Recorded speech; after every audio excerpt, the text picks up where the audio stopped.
You're watching the Action Sports Jacks 24/7 network.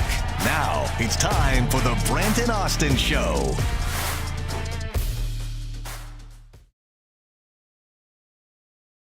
Is it really time for the Brent and Austen Show? Are we live, or do we just have a black screen on our monitor?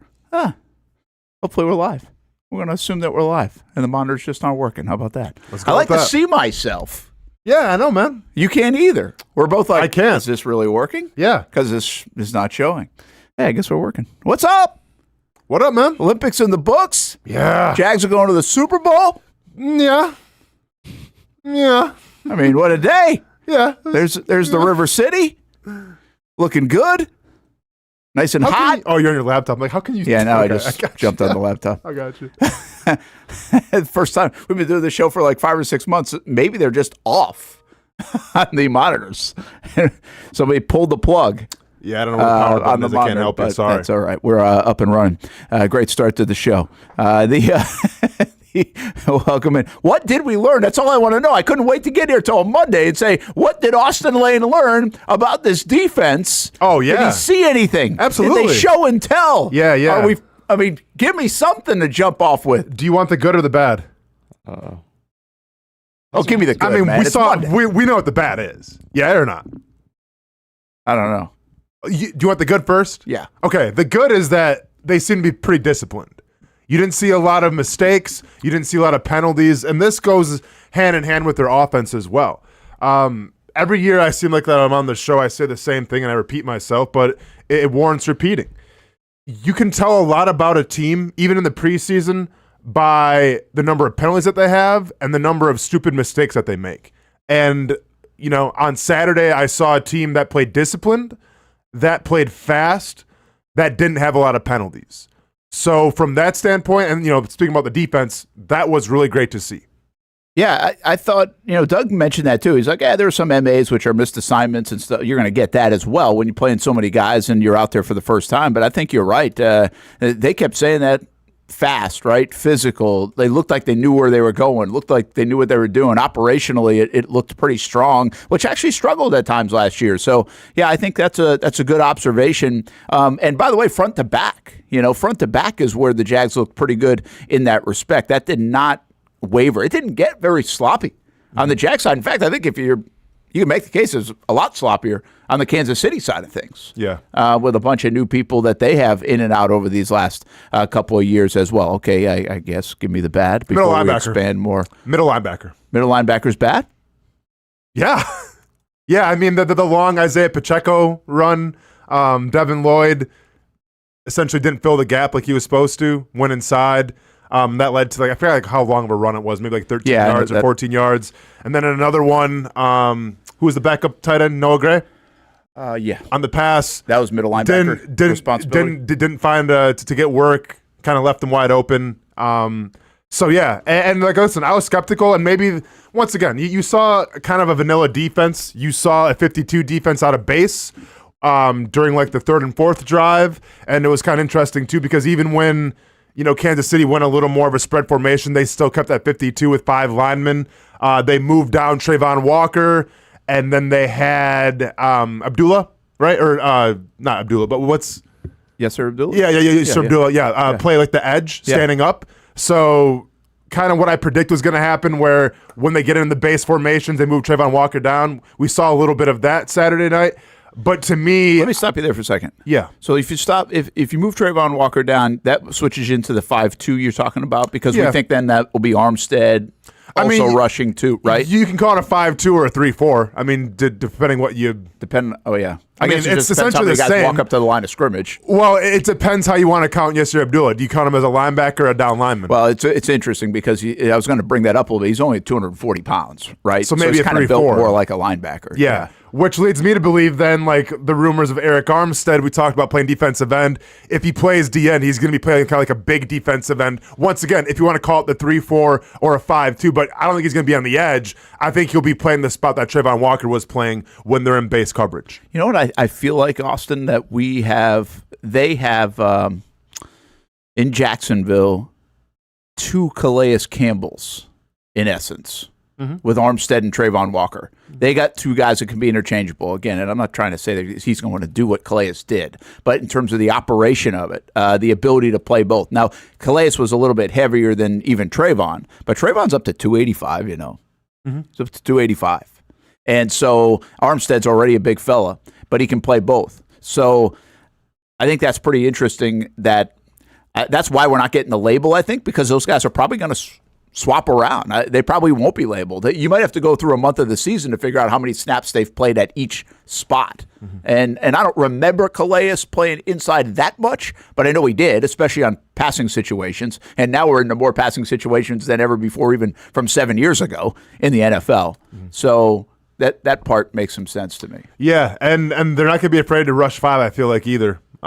Which, I think if you look at last year in terms of interior push, when you rushed 4, you weren't really getting home a lot. So I think in this Nielsen defense, you're going to have either blitzes or you're going to have 5, call them what you want, linemen or edge guys rushing. The one thing that stood out to me, though, obviously, that wasn't the best was, like I said, Devin Lloyd playing middle linebacker. I didn't think he looked the most comfortable playing that spot. I thought Chad Muma played a lot better than... Muma looked pretty good, didn't he? Muma looked pretty good. Muma was in the right spots at the right time. And this was kind of my reservation about moving Foye to the outside, to the weak side, and then having, Devin Lloyd play on the inside. And I even said out of nickel, to me, it made a lot more sense to have Devin Lloyd playing on the weak side because then you can blitz him a little more, use athleticism, and that's not what happened. Usually the way it works in nickel is if you're the middle linebacker, you're going to go towards, the nickel corner side. And that's what Lloyd did. And once again, like he was there's like a quarter, maybe a quarter and a half. Was he out there that long? It might have been a quarter. Like okay. Foye wasn't out there at all. No, Foye they replaced 2, 3 him. snaps Movement, that was it. Yeah. But yeah, I'm not sure how confident I am. And once again, it was just one game. I get it. He's still learning the position a little bit. Or learning it back because it's a little bit more like he played in college, right? But it reminds me a little bit of Miles Jack. What happened with him? Where it was tough to adjust. Yeah, where I think he's better used on the outside. Do you think, this guy's he's adjusted. It's taken him a while to adjust to the NFL. I think he's a good player, man, on Lloyd. And I don't want to get carried away, even with your concerns from this game that obviously just got a small sample of things to talk about. But I also don't want to dismiss it. And is that a tough position to play from the mic? Is it a little bit more, once you do get settled in there, is it, see ball, get ball type thing? Or is there, because he's not wearing the dot, so he doesn't have to worry. No, the one thing about Miles is when they started to put the dot on him and things like that, now you're adding a lot more to the plate. Yeah. But they're not doing that to Devin. No, it's all about instincts and trying to fit your gap. And in the one long play with Pacheco, he was in the wrong gap. And it wasn't like anything trickery, it wasn't like a crazy motion, just he wasn't in the right gap. And that can't happen. Every other guy I feel like did their job, but in that play, it bounced outside on Lloyd. Well, what's interesting too is without Foye on the field, maybe he didn't look as sharp.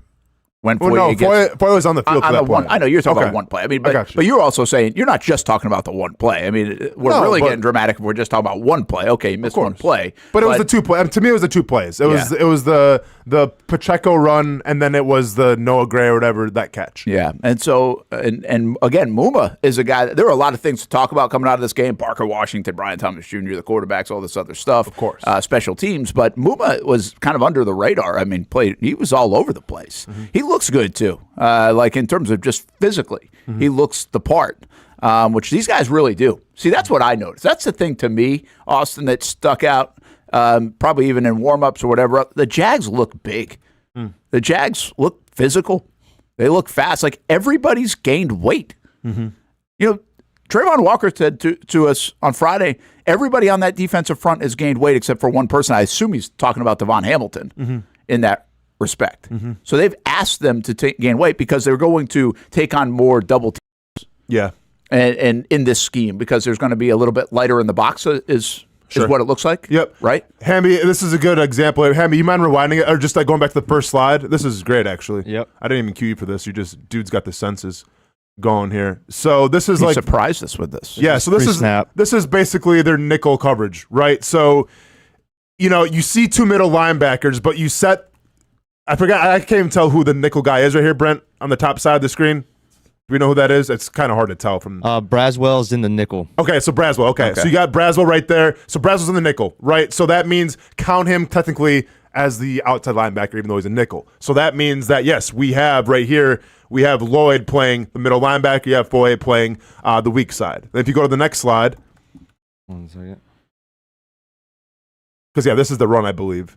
Yeah, this is the run. This is the Pacheco run. Yeah, this is the Pacheco run. So basically what happens here, I mean, you can see it. He's going to have a giant hole because instead of staying in his gap, he chose to kind of swim and go inside. And you can say, essentially, you can see Lloyd and Foye right next to each other. Yeah. Yeah. Yeah, and you don't want that.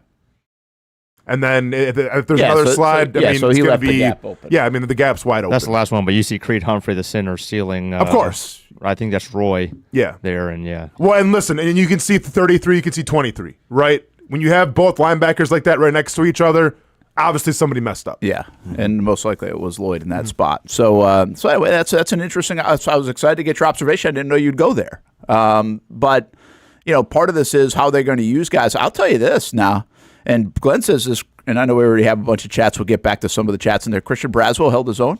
Yeah. I thought it was like a kind of almost a joke that they put Christian Braswell at the nickel spot to start on the depth chart. Shoot. It was pretty good. Yeah. Now, it wasn't just, by the way, it wasn't just the one play. I mean, I know obviously there's the play, but he was pretty good. Yes. And another guy that looks good, like physical, filled out, and looks the part. Mm-hmm. Here's the thing. There's so many things to get into, and I want to. We'll keep going here, but the Ryan Nielsen defense came in with a mantra, right? They came in with an identity. Mm-hmm. Like, you know it before they even take the field, what they expect to be. And a lot of times you have to figure out your identity. That's not the case. And Ryan Nielsen's getting a lot of praise. He's been good in front of a mic. He's been good at explaining things to people. He's been good on the practice field. He's all over the place. He is so hands-on. It's eye-popping to see how, intense, energetic, but hands-on that he is. Mm-hmm. And the bottom line is this: the players seem to love it. And the way they have been playing in practice translated on all levels, I thought, on the field. Now, listen, they missed some plays. Absolutely. You're going to, especially against Kansas City. If they kept that first team out there, they probably would have given up some stuff. Sure. Everybody is vanilla, too, this time of year. I mean, there's no game planning, so you got to take that with a grain of salt, even on the Jags' offensive side of things. But I just felt like what we have heard, what we have seen, what we have said lived up to it on Saturday night out of that defense, which I like that. And I think you do too. I think that was kind of your positive of this game. And they do look pretty deep now. They've got some guys that can ball a little bit. Now, can they ball against first teamers? I don't know. But they seem to be developing players, especially some of those second-year guys like Christian Braswell. Yeah, well, and I think too what you noticed, usually in the preseason game, you're going to let your guys get like 12 to 13. If it's like a 12-play drive, they'll get to 12 plays. Like, you're not going to like rotate guys in because you kind of want to see where people are cardio-wise and everything. But I think if you've been following training camp at all, I've been watching training camp, and you've been watching the preseason, this is going to – it's almost like I played the system in Detroit with Schwartz. Yeah. And Schwartz, I believe, would have been with Peterson. He was. In fact, I'll give you a little anecdote. I asked Doug, have you seen a guy as intense and hands-on as Nielsen? Yeah. And he said Schwartz was a lot like that. Okay, interesting. Yeah, I mean, and I get a lot of Jim Schwartz vibes when I see this defense because there's going to be rotation. So, which is good if you have the depth for it. And I think the question was, like, can you rely on Abdullah? Can you rely on Gipson? I mean, he's had an okay career, but comes to Jacksonville, and right now kind of like the third edge guy, it seems like, can he do his thing? And I think we saw last night in terms of depth, the twos and everything, did more than hold their own. And they're going to have to, because I think they're going to see a lot of rotation. Now, obviously, like secondary and like linebackers, you won't see so much, but those big guys up front, you'll see a lot of rotation. And I thought, like, in terms of depth, it was really promising on Saturday. Yeah, I think so too. And the development of that, and Doug keeps talking about it and saying it, is looking pretty good. All right, how about we just come out of the gates with this? I want to go around the horn here. You kind of just did the good and the bad. So the worst thing I think you saw was Devin Lloyd. On the defense, yeah, probably. Yeah, I think it was Lloyd. Yeah. But how about just in general? And you don't have to. You can go a different route here. Best thing and worst thing we saw on. And let's go best thing first, and get Hamby in here too because he was watching and tweeting away. I like it, Hamby. Nice. I like it. You're in the mix there on a Saturday night. Best thing you thought you saw. I mean, you can go a lot of directions. Yeah, you can. The best thing overall, I mean, special teams. How about that? Yeah. Yeah. Yeah. And like I get Cam Little missed one very, very, very long one. And even that was kind of a good moment. But it wasn't due to a lack of leg, that's for sure. No, I think special teams. I mean, like I said, there's a lot of things to like. Bigsby. Is he going to kick a 75-yard field goal this year? I mean, that'd be cool if he did. But yeah, I mean, if I'm picking one thing, it's special teams. Hamby, what you got? Let's see. I'll take the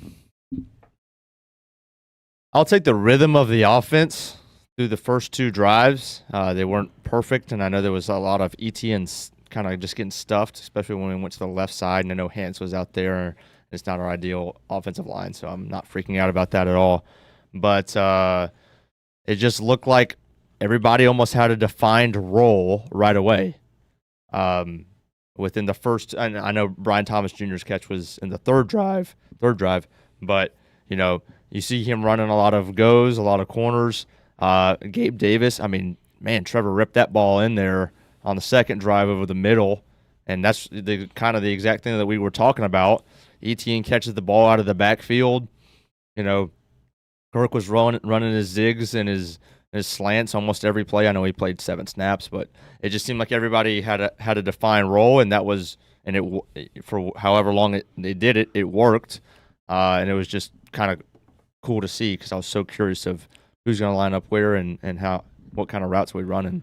Yeah, I think we'll get to the run game stuff in a little bit, but and again, it wasn't just that. It was C.J. Beathard when he got in there and Mac Jones. There was some kind of rhythm to their offense, even no matter who was in there. That goes operationally again, I think. Don't sleep on that, what Austen said, too. I mean, to a team that knows what they're doing, that continuity should show up. We were surprised when it didn't show up last year after going into year 2 at times on offense. But even the defense, who's got a lot of new parts and moving parts, seem to be at least aligned for the most part in the right way. Here's what I'm going to say, guys. The 2023 draft class. And that's a huge part of this year. It's been a huge story from last year. It's okay. What about that class? I mean, it's Anton Harrison and that's it. Now, Anton didn't play, but we kind of feel like Anton's the best part of that class. Yeah. So, but then you go to Tank Bigsby in the third round, and somebody in the chat just said Tank Bigsby, and absolutely. Oh, yeah. I mean, absolutely. And we said this is important. And I was talking to somebody on the sideline, and we were talking about Tank a little bit. I'm like, I feel like he's a good player. I feel like he needs confidence. We said it on the show. And to see him have a run, to see him almost break away, to see him another kickoff return, which go back to the Tennessee game last year, he was very good on kickoff returns. You might start pairing with Duvernay back there if your 2 return man set. He seems to be very good at it. So it was good to see. I think it's really good for him. He needs to build. He needs that to snowball a little bit in a positive way because last year was goofy. It was just a weird year. He lost confidence. They lost confidence. I think they're back. I think he's got confidence. I think they've got confidence in him. I think, as Austen has said for months now, it's going to be a big part of it. Now, listen, we didn't see much from Brent Strange. I will say this, though, and we just had somebody said, I think it was Glenn, that he was disappointed that Strange didn't go reach out and catch that ball. He went again, catch that ball. I mean, Beathard just totally missed him. He was open. And if he hits him there, that's like probably a 22-yard play from Brenton Strange. Like he was open on that drag route across the middle, it looked like to me. Mm-hmm. So I'll give him that. There wasn't much else I saw there from Brenton Strange. Ventrell Miller. Yeah. First of all, he gets hurt again. I was like, eesh. Yeah. But he had a good stick on a play on the rugby dude, right? And also was flying around a little bit. He's had 2 terrific camps. They love the way this guy plays. They want to see him on the field. And I think you're seeing a little bit of a splash from him, from Ventrell Miller. Tyler Lacey was even in on a play or 2, I think, when he got his reps. Yasir Abdullah ends up with a sack. Antonio Johnson, I'm going to come back to in a minute. Parker Washington, we know, was basically the star of the night. Oh, yeah. Star of the night. Christian Braswell picked in the 6th round. One of the stars of the night. Yeah. Didn't see Eric Hallett. Cooper Hodges was in there. I don't know how he played, but he played. He played the most snaps of anybody. Did he? Yeah. Because he's missed some time in camp, Yeah, so yeah. they want him to do that. And then you got some other guys who aren't on the team anymore. But that was that 13-pick draft class. And we saw guys flash. That's a big deal for this team if they get that kind of development out of some of those players. So I really like that. And then to go back to Antonio Johnson, and maybe this is a longer conversation in a minute, but I don't know why they just signed Tashaun Gipson. I don't know. Did you see? Are they concerned about Antonio Johnson? What's the latest on Dewey? Dewey's part of it. Could be. That's what I thought. Well, this could be a long-term thing on Dewey then, because What about Gibson, Flowers and Amos? Yeah, but Gibson's not available for 6 weeks. Yeah. He's suspended for 6 weeks. So that must mean Dewey's out. Now, they don't have to tell us anything, but they must think Dewey's going to be gone for the year, right? Or almost a year. Yeah. I could say that, but I was just curious to say anything about Antonio Johnson, like they're not super confident back there in him. Well, I mean, that could be a possibility as well. Yeah, I mean, you're not gonna invest, and I say like pay, but no, you're investing in somebody. This is the verbiage I like to use. You're not gonna invest in someone that has to sit 6 games if there's not something afoot here. That's like, right. You're not. This isn't a depth play. Either Dewey is out for a lot longer than they expect him to be, or they're not happy with Antonio Johnson. Simple as that. Yeah, I think it's either or. Because here's the deal. We didn't see Darnell Savage. You're right. They brought in Amos. And they have Flowers. And they got and here's the other thing. Edmonds was one of the stars of the night. Yeah. So And that Joker's huge. So I don't know what He's like this a all receiver means. out there. Yeah, I don't know what this all means for other than it simply could mean the Dewey stuff. I know that makes the most sense, but it's just a little bit of a peculiar play at this point when you don't really. I mean, I guess you're just getting him in here, getting him in the system. I'll say this: Tashaun is another veteran guy who's been there. Yeah. He's seen both ends of it. He's seen it with Jacksonville here, but he saw with San Francisco. Made a huge play in that San Francisco-Detroit game last year. So maybe there's something to that as well, where you bring another guy from that system in. I thought it was an interesting choice. And by the way, Gipson, I said this last night on TV, he's a cool story now. Undrafted free agent who's made $42 million in his career. He's going into year 13. Good for him, man. That's pretty good stuff. Great for him. Really good stuff. And he's a good dude. He's a good energy guy. Still wants to play. Obviously, he didn't have to play after getting suspended, but he still wanted to play. He owned up to it, by the way. It's like he took some supplement that he didn't think was going to get dinged, but it did. And so he'll miss 6 games because of that. All right, let's do this. Got to take a break. We come back. So offensive rhythm, 23 draft class for me. Best thing. Remind me. I mean, well, I broke it off at the start of the show saying just like, everyone was fundamental, everyone was sound, no stupid penalties. Operation, good. Operation was great, and then special teams I sprinkled on as well. Special teams. And so let's go to the worst. What was the worst thing you see? Was it Devin Lloyd? Was it something else that was the worst thing you saw? And then a bunch of ways to go here. We've got quarterback conversation. Parker Washington deserves some conversation, right? Special teams deserve some conversation in all of this. And a kind of a fun game. To be honest with you, I think it was one of the most fun preseason games I've seen in Jacksonville. Had a lot of stuff going on. It was pretty entertaining for a preseason game in Jacksonville. 1st and 10 training camp coming up tonight, 11:15. CBS 47, Fox 30. Jags are back out of practice. They're actually practicing in the afternoon. We'll catch up with Breland Speaks tonight, the UFL Defensive Player of the Year. And he's joined the Jags, and he got in the box score. Made an instant impact. He's been with the team for 72 hours. So we'll catch up with him tonight on the show. 1st and 10 training camp, 11:15 on CBS 47, Fox 30. Everyone loves a good game night. Here you don't have to be the host. You don't have to clean up. They bring the food and drinks to you. And you can watch whatever you want on the big screens. It's more than a card room. It's a night full of fun with friends. Best Bet Jacksonville, Orange Park. And now the newest location here in St. Augustine, right off 95 at exit 311. A brand new clean room. A full bar menu. My favorite sushi in town. And I love the fries too. You don't have to just play poker at Best Bet. That's why I come over here to the table games and play one card poker. That's a pretty good card and a win. One card poker is like war as a kid. You against the dealer. And this isn't the only fun table game to play.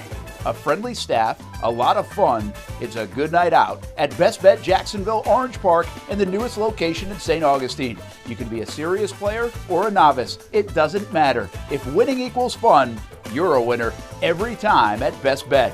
I'll save you a seat, and I'll see you down here at Best Bet St. Augustine. Oh, man, it is that time. I love being outside, but it is just so hot. Oh, my gosh, I cannot be outside.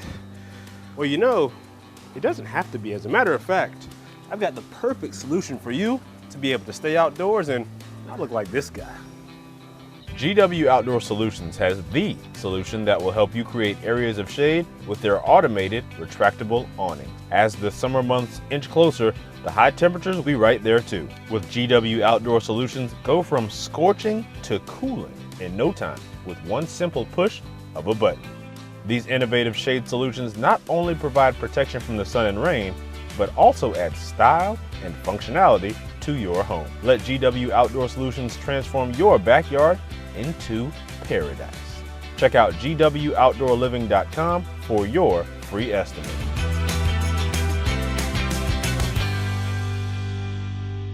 Summertime means sizzling sales at Nimnick Buick GMC. The #1 Buick GMC dealer in Jacksonville has lots of inventory to choose from with their best price guarantee. Nimnick never charges above MSRP. You can save up to $10,000 off select new GMC Sierras or get rates as low as 1.9%. You know, I'm a truck guy. GMC Sierra, my trim level is an SLT. This one's an Elevation. Pretty good looking color as well. So here at Nimnick Buick GMC, you have a lot to pick from. My father-in-law, he drives this, an Enclave, so I feel like that GMC in the family. 2025 is coming around the corner, which means it's almost time to close out those 2024s this summer. You can schedule a test drive at nimnickbuickgmc.com, and while you're there, check your trade value and customize your payment options. Nimnick is there for you, even on Sundays. Visit the showroom on Phillips Highway or shop online at nimnickbuickgmc.com. Nimnick, your friends in the car business since 1941. GMC, we are professional grade. It's hard to put a price on comfort, especially when you use that comfort on a daily basis. But if we're gonna put a price on it, how does the lowest price guaranteed sound? Furniture Source is gonna have the biggest brands, whether it's Ashley, Casper, or Tempur-Pedic, and once again, it's gonna be the guaranteed lowest price in Jacksonville. Right now, my friends at Furniture Source are gonna give you the ultimate hookup because all month long, they're making their inventory wholesale price. Check out their markdowns up to 50% off. And remember, since it's Furniture Source, you're getting the guaranteed lowest prices in Florida or your money back. Don't have the cash on you right now? It's no worry. Shop endless options to suit your style and budget and enjoy 36 months off with no interest financing. Why use your money when you can use theirs? Whether it's beds, couches, tables, or chairs, Furniture Source is going to have exactly what you're looking for. Shop the lowest prices in Jacksonville guaranteed. Find the location nearest you at FurnitureSourceJacks.com.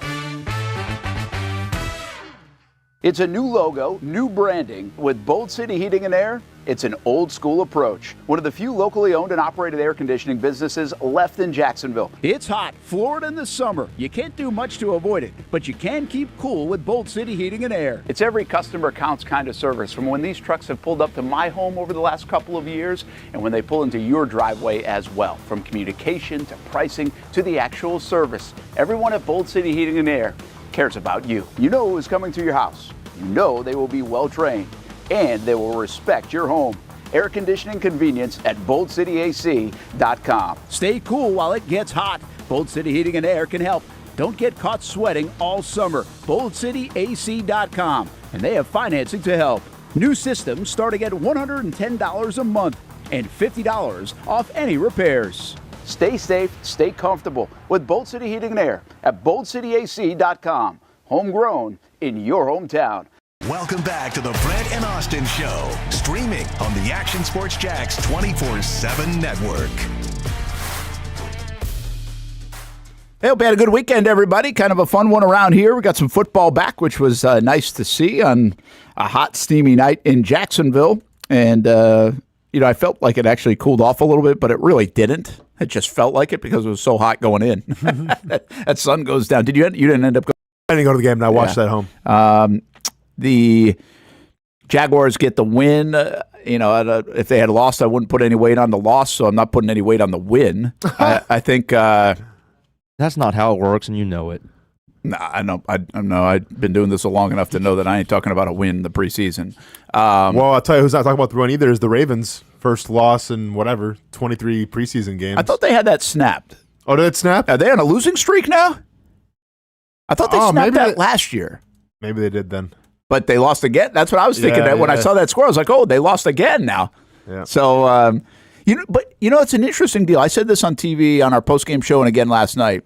That game reminded me actually of somebody like the Ravens, where you think you're going to be a good team, and you think you have a good team, and you kind of go businesslike. It's been a business-like camp is the way I've labeled it. I don't think it's been like this, whoa, camp or headlines camp. It's kind of been boring. It's actually been a little bit boring coming out of Jags headquarters, the camp outside of the one practice that really sucked for the offense. And so I think the game went business-like, no surprises, no like, oh my gosh, like, no, we kind of think we're pretty good and we can do this. No, we got stuff to fix too. But I think that's the way the Ravens play in the preseason, or good teams play in the preseason sometimes, where it's like, hey, in Jacksonville might be a headline that they played well because they don't usually even win preseason games.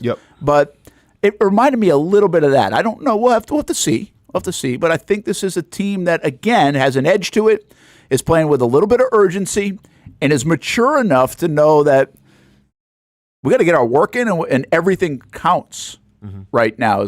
And maybe that goes back to what you said at the top of the show, where they were pretty disciplined and they pulled things, it mattered. It's not like, hey, fix it later. That was one of the big things. We talked to Trevor going into that game, and he was like, this isn't like go fix it later. It's okay. It's just practice. It's like, no, we're fixing it now.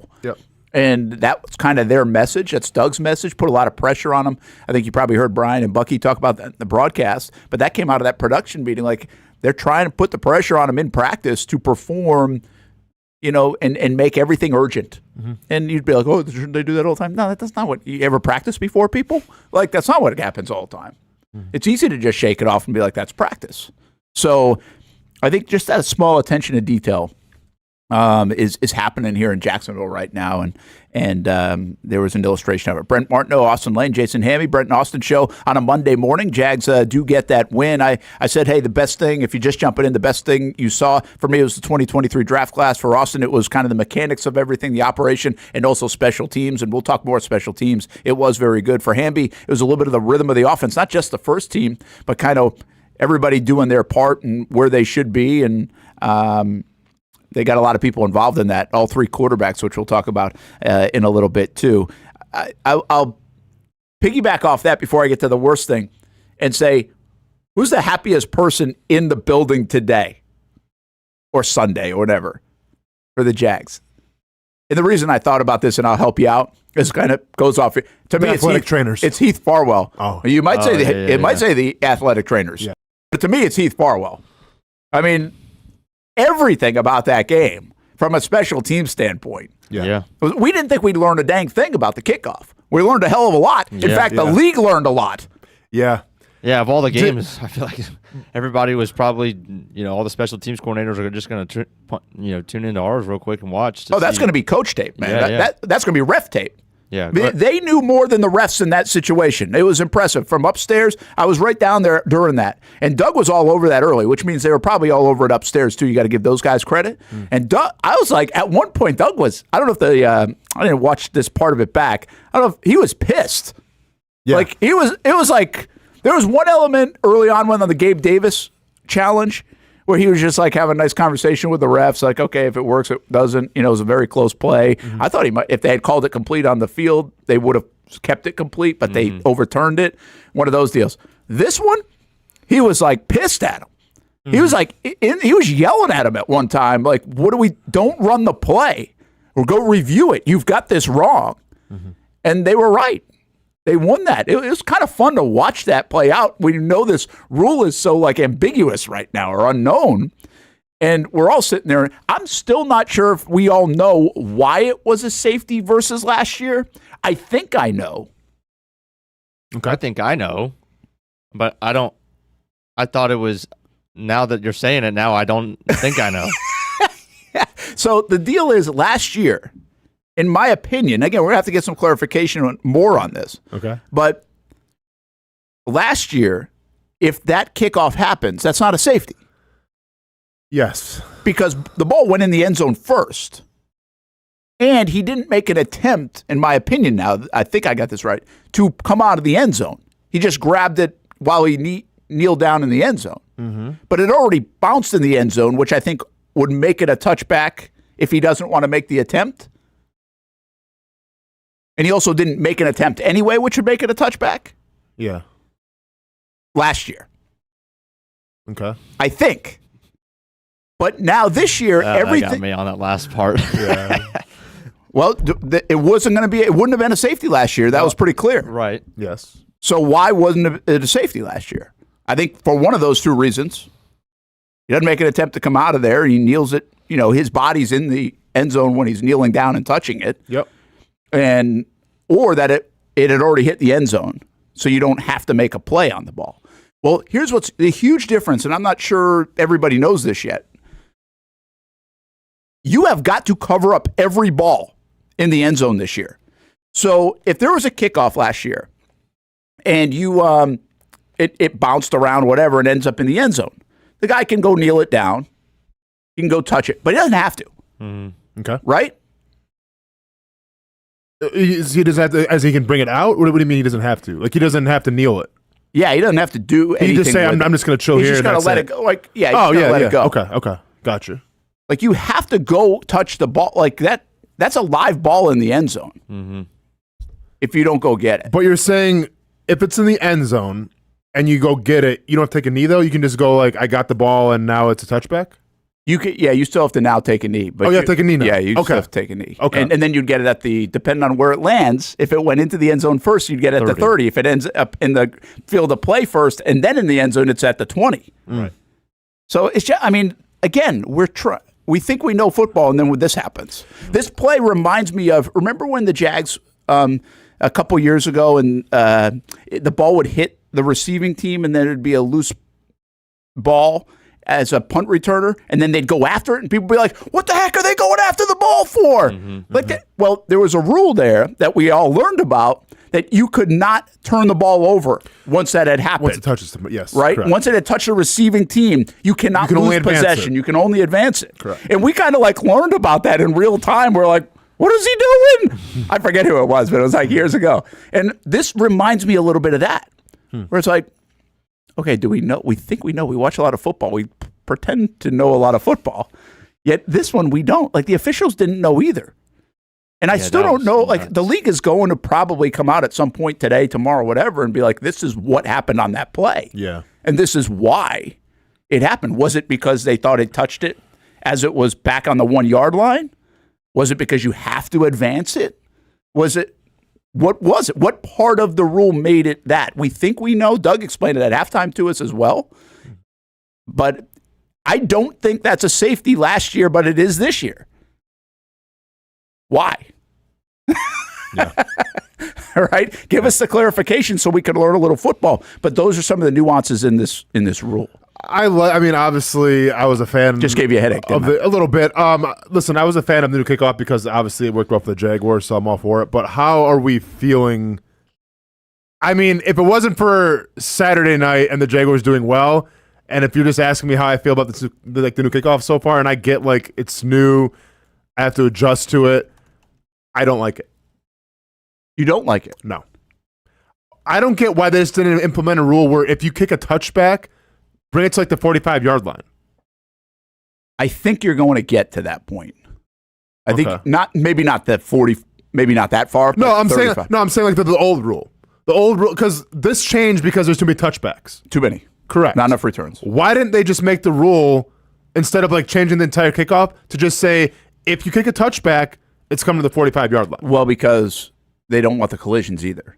So they want the play, but they don't want the injuries. Yeah, I know, yeah. Player safety, but, go ahead and have 20 games a season. That's cool. Well, we were on a Zoom. No, I know. Player safety. I get you. You got it. But we were on a Zoom call for this, and they have data that shows the kickoff is like the most dangerous. It's the most concussed play. Okay. So they're trying to eliminate that. and get the play back in. Yeah. The most concussed play. Is that like winning an award? Yeah. That sounds like it. So you don't like the kickoff? No, I don't. Hamby? Player safety. Shoot, I'll tell you what, man. I'm watching the opening kickoff, and I'd almost forgotten about this new rule, and I'm wondering when Chiefs got the ball first, right? Yeah. Yeah. I'm wondering when our side is gonna if they're just talking to the other players, and when we're gonna line up correctly, and it dawns on me again that this is the way that we do this now. I think it's every Jags fan would say, we love it because we just kind of ate at we owned it the other day. Good. Yeah. Yep, looks great. I don't know, man. One game sample size, I'll see. I mean, I don't think there's going to be less action with this than the old way. No, there's going to be more action. There's going to be more action. So it reminds me, when you watch this play, it reminds me of a pick, and then the defensive team adjusting and then getting ready to block. That's interesting. That's what that play that's what the kickoff reminds me of now. It's an interception and the defense adjusting to blocking to try to score. That's interesting. That's what it looks like to me. That's a pretty good visualization. Yeah. Here's the thing: we didn't see any secrets yet. They haven't showed us the secrets. Some of that stuff just happened accidentally the other night, and we got a lot out of it. But we still haven't seen the strategy. That's going to be interesting how people utilize the strategy of it. I know this. As soon as a kick is returned against a team, they're going out of the end zone and 30-yard line, they'll give it to them. They're not going to take that risk because there's just, if you break through and they find that this is going to break through, teams aren't going to risk that big play. They just won't do it. So one time, they'll let it happen, but that's it. Here's the other thing I thought. Parker Washington play, I don't really know if it had to do as much with the new kickoff. I actually thought it was just a hell of a return. He just squeaked through. Yeah. I mean, him in traffic was pretty amazing. Mm-hmm. And actually, Gabe Davis on the sideline said something that really stood out to me. When mentioning Parker, I just asked him about what he had seen from him. He's like, man, I didn't know anything about this guy. Mm-hmm. He's like, but he's been awesome. This dude's a player. And we see him on the field, and his side-to-side. He said that. He's like, his side-to-side stuff is elite. Mm-hmm. And we got to see it on that kick return. Yep. And it's just kind of marrying those two thoughts together was that's pretty wild. He looked a little bit like Jamal Agnew in that sense. Jamal was very good in that traffic. And he even commented on Parker's really good return on social media. So, yeah, I like the kickoff. The one thing I don't like about the kickoff is we still don't know it. Sure. We can't have a conversation about why it was a safety. Yeah. I mean, dude, come on, headaches. I think it's a little bit too confusing.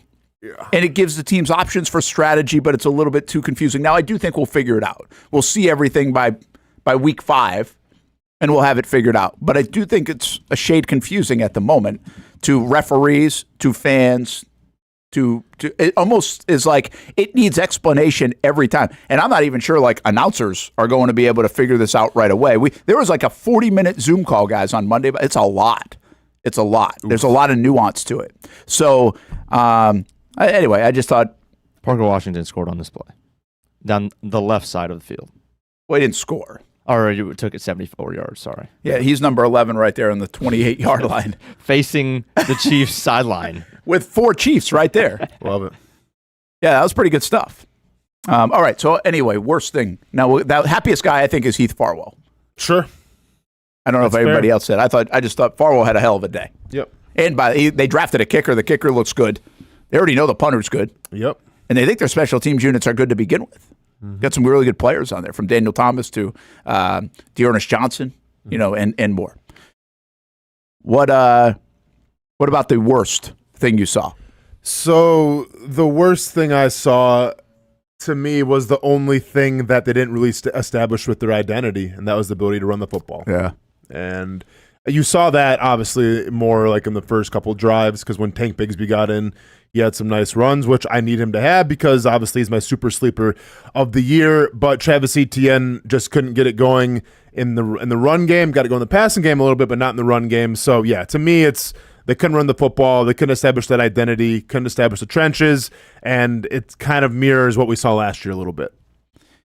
And keep in mind, like, I get it was only a couple drives, but like Casey didn't have Chris Jones out there either. You know, like they were in that full strength of their defense, and their defense seemed to have a pretty good day in terms of stopping the run in those first couple drives. Now, the piggyback off that, which I think that's kind of the one that it's what was it 4 carries for 3 yards or 3 carries for 4 yards, something like that. So it wasn't much.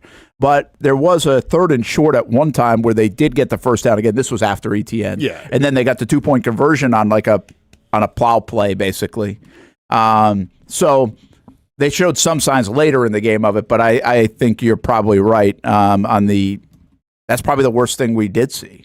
Hamby, what do you got? Yeah, I was going to take, first of all, I was going to take that just because, ETN. It's the low-hanging fruit. It is. Well, it's the most important thing. But it is important. Yeah. It's very important. However, now I'm going to take the Jags fringe receivers because, every preseason game matters a lot. And for these guys, I'm talking the Seth Williams, the Cephas. He dropped the ball right over the middle. Yeah. Great pass. Fans love Cephas, but Mac Jones, and that was look away, all you all the training camp.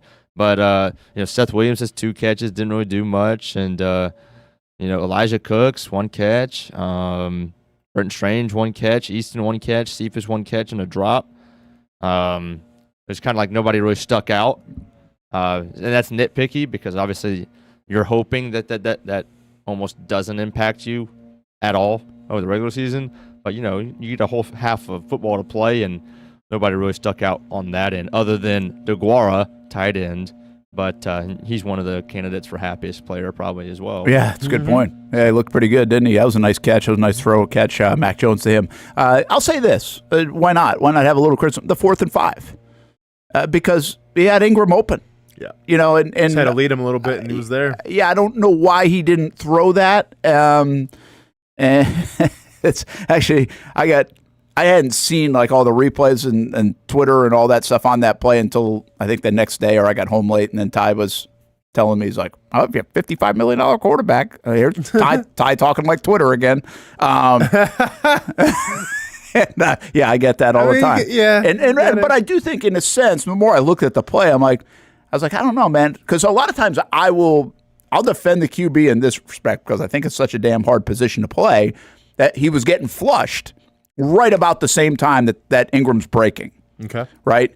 But I thought he still had time to do it and throw it.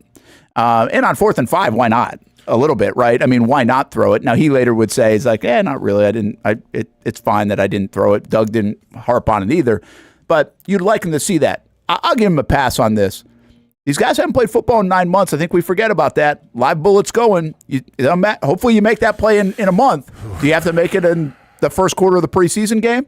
And if you're not making that play in the first month of the season, I think that's a little different story. But that's why you're out here right now, is trying to get those live bullets going again. That's why you're out there right now, get the live bullets going. But you want to see the instinct, though, go, okay, like it's 4th and 5. We got to have it. Yeah, it's a preseason game, but we still got to have it. And let me go to my security blanket of last year, who was really my most trustful wide receiver that I had, in Evan Ingram. Whether he didn't have the time, didn't have the vision to see it, whatever the case may be, I think it's a play that should have been made. Yeah, I mean, that's a good snapshot of it. I mean, he's getting flushed as the break is happening from Ingram. It's a little bit of a slow developing play. It wasn't his first option. That's pretty obvious. Brian Thomas down the left side he would have launched it, but it was the first option. That was the first read. Okay, so this is why I like being on the sideline. And I thought that's what they were talking about. So there was a lot of conversation coming off the field between Brian Thomas Jr. and Trevor.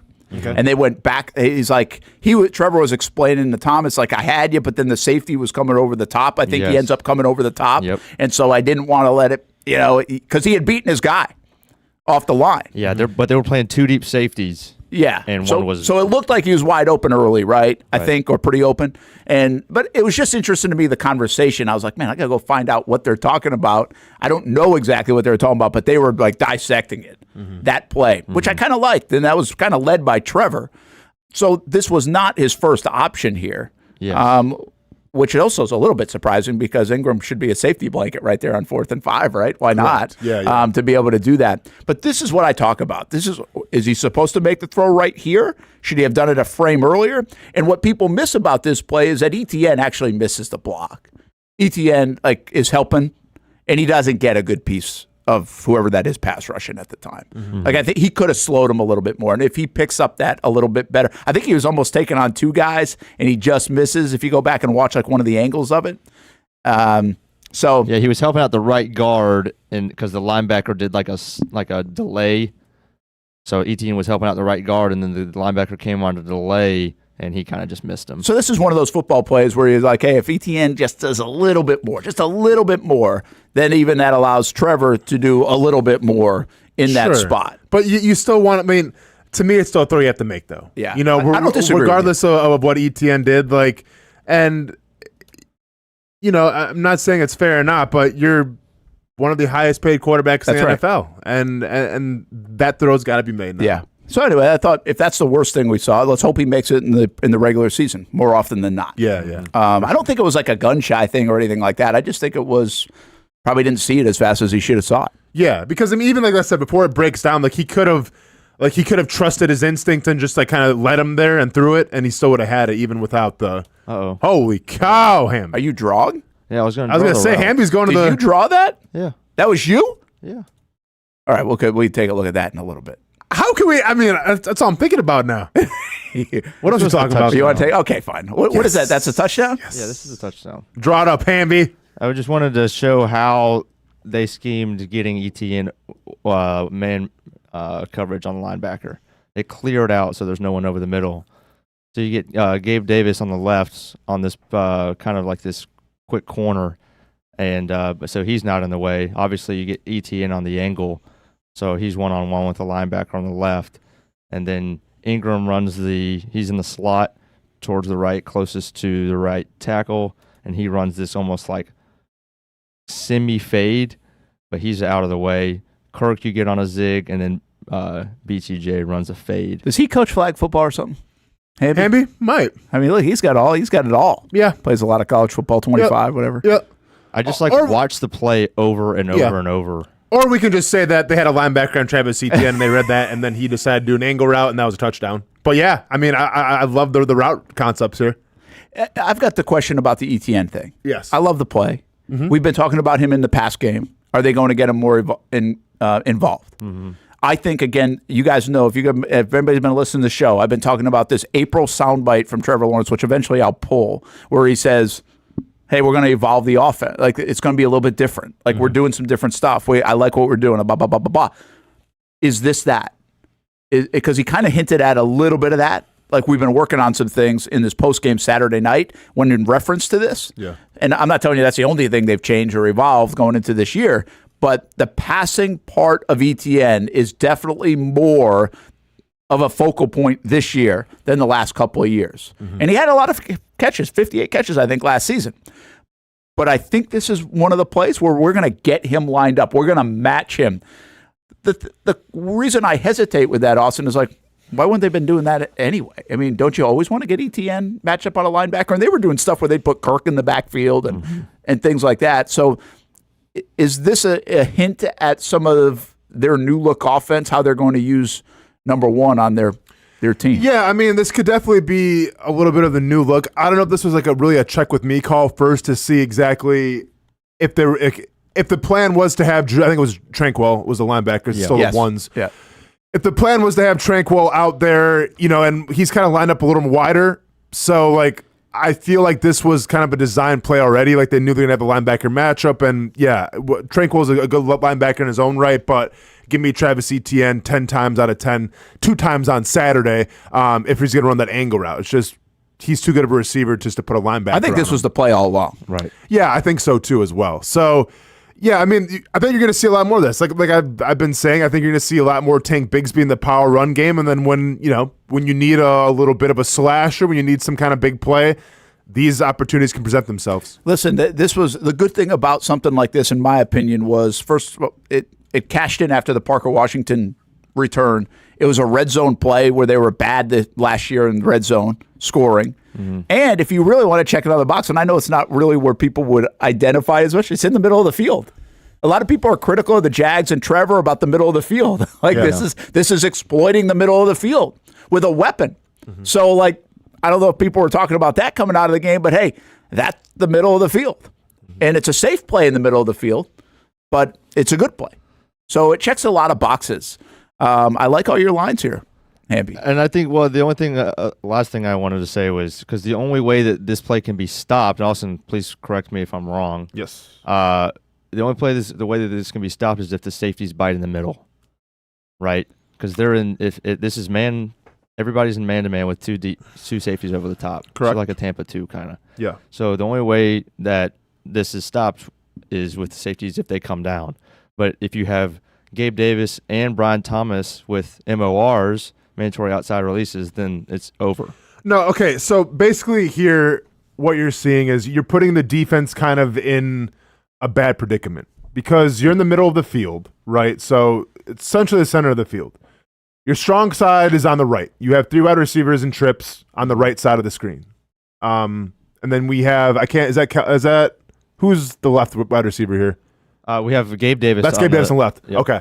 So you have Gabe Davis on the left then. So if you're any defense, well, you see, okay, 3 wide receivers on one side, that's the strong side. Got to set it over there. Okay. So that's going to leave you a lot more space than on the opposite side, and that leaves a lot more things where we got to respect Gabe Davis, right? Because that corner route over there that is going to be open, and that's the route that he actually ran, was the corner route as you put here. So you got to respect Gabe Davis here. Yeah, I mean, essentially it's just it's a bad call by Kansas City where they couldn't really do anything else because you have to respect the trips on one side, you have to respect Gabe Davis, and then, like, almost an afterthought, according to the Chiefs, would be Travis Etienne, even though I think it was all designed to go to him in the first place. Yeah, nice way to dictate play on offense. Yeah. With your weapons. Press Taylor, take a bow. Yeah, I guess so. He might be the happiest person. He didn't have to field a single question after the game. One note on that, by the way, like, it's... Didn't ask him at halftime, did you, Brent? I watched that, Peter. Yeah, I did not ask him at halftime. All right. I was watching Doug, though, a lot. Okay. And Doug is so involved. He's so involved on that side of the ball. Okay. Like, almost the thought ran through my head. It's like, they're just telling everybody he's calling plays. And Doug's really calling. I mean, Doug's like in his sheet. He's on his card. He's on his microphone. Mm-hmm. I mean, he's pushing it down. Like, this is all before plays. And so I'm not saying he is, but it's like when they come out and say it's collaborative, when they say out and come it's a collaborative effort, it is. I mean, there's no doubt. He's so involved with it that, again, nobody would have cared about this if they never announced it a year ago. Because that's the way it is anyway. You could say everything. It's football. Of course it's collaborative, right? Yeah. But there's no doubt he's heavily influencing a lot of that stuff, or at least monitoring. And as much as he trusts press, I'm not suggesting he doesn't trust press. Press is maybe calling a lot of the plays. They are squarely going through him. You're not seeing him you're not seeing him like that on the defensive side, right? Mm-hmm. I watch him on offense versus defense, and it will look a lot different. Of course, is my point. Yeah. And no matter who's calling plays, that's what it's going to look like for the Jaguars. I think you're still going to see the glasses a little bit. Is my point. Let's go. All right, let's just take a time out. We come back. Monday morning quarterback report, which includes your quarterbacks. I got this. How about this? Think about this over the next few minutes.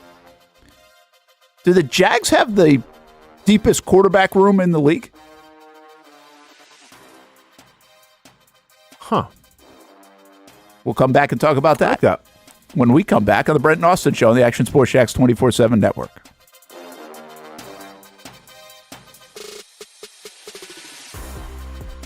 If you don't see a pit, it ain't legit. When you hear that, you think Bono's Pit Barbecue, a staple in Northeast Florida now for 75 years. A place that feels like home with friendly service, a meeting place for friends, family, or business occasions.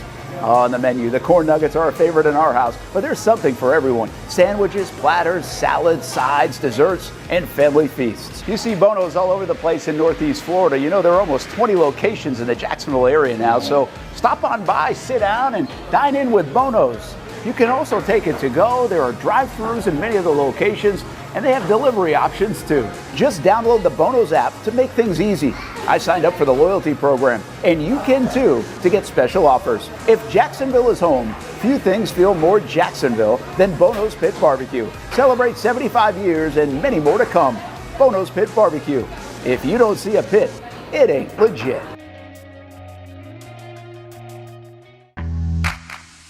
What started out as better people, better projects just keeps getting, well, better. That's Better Exterior Solutions, ready to help you create a better outdoor experience. Check this out. Motorized pergolas are the latest in technology to transform your outdoor space. Beautiful day? Let the sun shine through. Summer rainstorm? These pergola systems close automatically to keep the weather out. From residential to commercial uses, Better Exterior Solutions has products customized to meet virtually any existing architectural structure.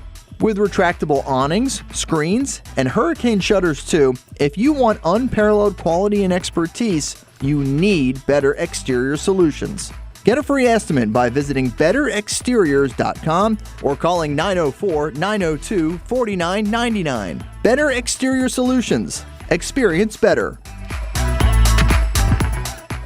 You trust CGC to make your water great, and now you can trust CGC with your plumbing needs as well. Fast, convenient scheduling, licensed and insured. A quick call away at 904-552-1242. You never know when you're going to have an issue with a shower, toilet, or maybe it's a sink that sometimes is easy to fix. All right, let's be honest. I'm not fixing anything.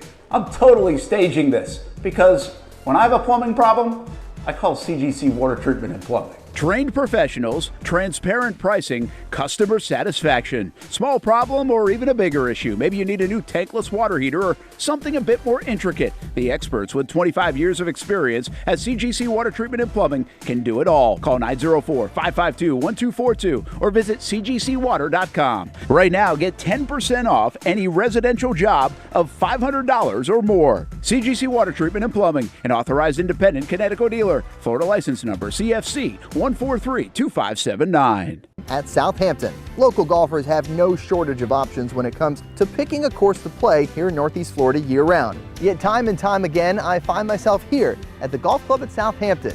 Easy to get to off 210 in St. Johns County. It's family-owned and operated and renowned for being one of the area's most player-friendly. That's just one of the reasons we hold the Action Sports Jacks Dream 18 charity golf tournament here each fall. The Mark McCumber design layout is great for all skill levels of golfers, from the guys who bomb it a mile on the range to golfers like me who are just happy to put it in the fairway, which Southampton has very accommodating fairways. And if you need new clubs, come down to the pro shop. They'll fit you up and get you a nice new set like they did for me. For more information on membership or to book a tee time and see for yourself, head over to golfsouthampton.com or call the clubhouse at 904-287-7529. The Golf Club at Southampton. It's the official home of the Action Sports Jacks Dream 18. Make it your home for golf too.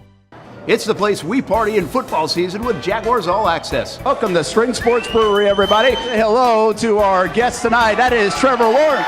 You can bring your party or event to String Sports Brewery in Springfield any day and any time. Rehearsal dinners, corporate events, birthdays. Here at Strings, you can enjoy the inside area and the outside area. Good for any weather, good for any occasion.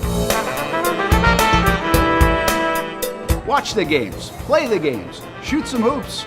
Beer? Yeah, they have that. Plenty of choices. And sure, this is a brewery, but Strings is also a restaurant, and the food is fantastic. A full menu made from scratch meals. And if you need String Sports Brewery to help with a party at your place, they cater too.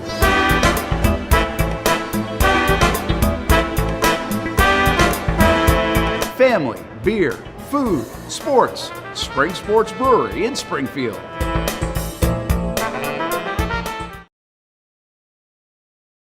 Welcome back to the Brent and Austen Show, streaming on the Action Sports Jacks 24/7 network.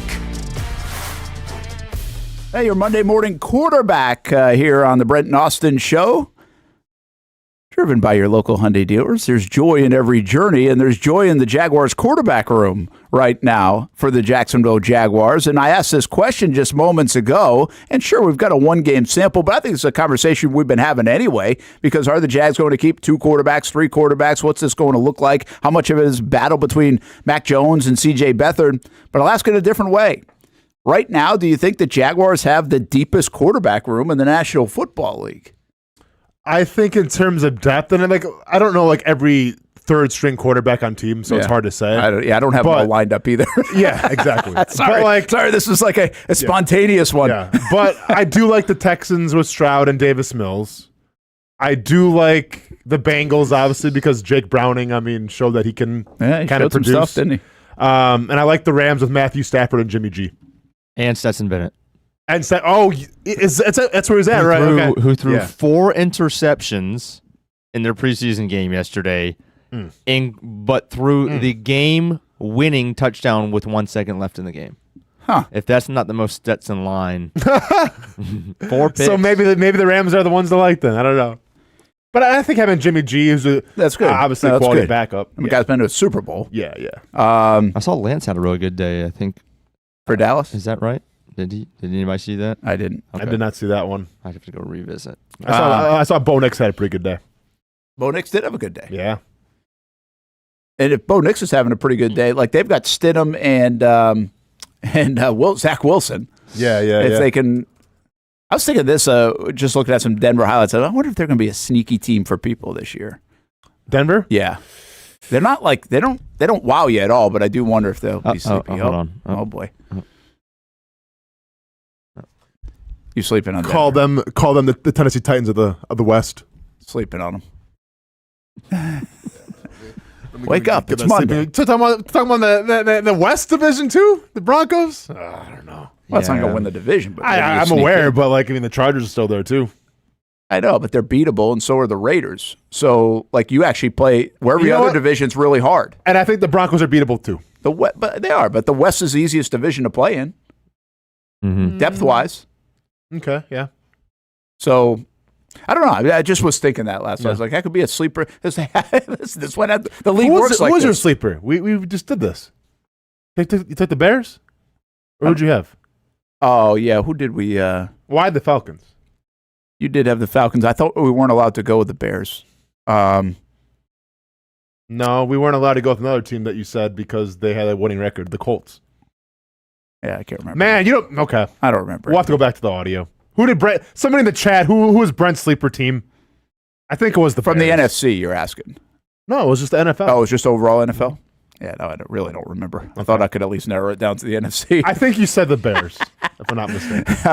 So anyway, I thought Mac Jones played well. I thought C.J. Beathard played pretty well. Now, C.J. missed some throws, too. I mean, he could have had Parker Washington in the end zone. Mm-hmm. He could have had Brenton Strange, but then he hung in there on the Duvernay one, which I had a great angle on Duvernay.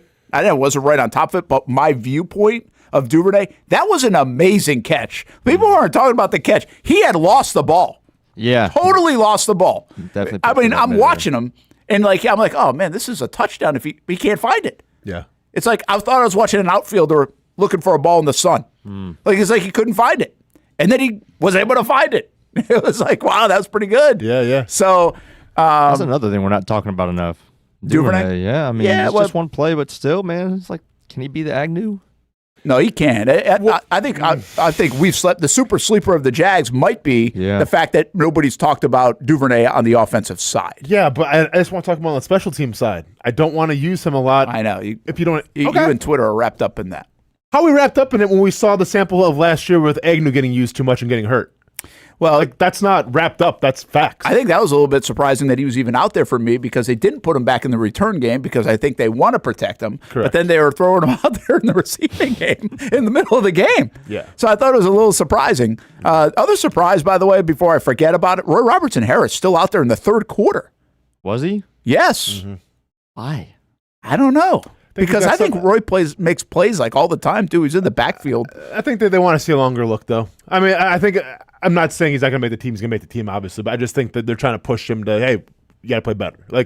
We want to see you take another step forward. Maybe. Interesting. Yeah. So you think it's more message than it is conditioning? Because he has missed he had been injured, too. So he'd been quiet, coming along, but usually they won't make a game to kind of condition you. No, I mean, I remember like when I was billed as the starter, if not second team, my second year with the Jaguars, and I played like the fourth game of the preseason. I played literally the entire game just because like I'm pretty sure like Joe was trying to send a message.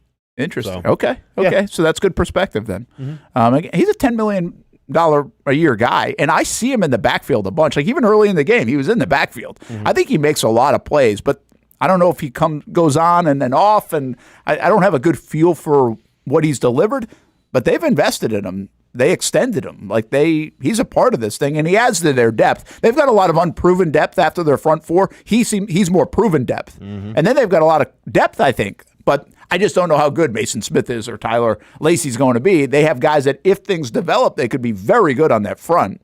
Where I continue to say they might have one of the deepest fronts they've ever had in Jacksonville if this stuff blossoms the way you think it can and should with the investments made back there. All right, but let's get back to the quarterbacks. So it's a deep room. Whether it's the deepest room in the league, who knows? And that doesn't even really matter. You got one guy out there that can play. But Doug Peterson was a backup quarterback. Doug Peterson made the value of the backup quarterback a thing in Philadelphia, not just with performance, but remember, they had invested in Foles anyway to the tune of like $5 million. And people are like, what the hell are you paying the backup quarterback $5 million for? I think it was. I think that was his contract.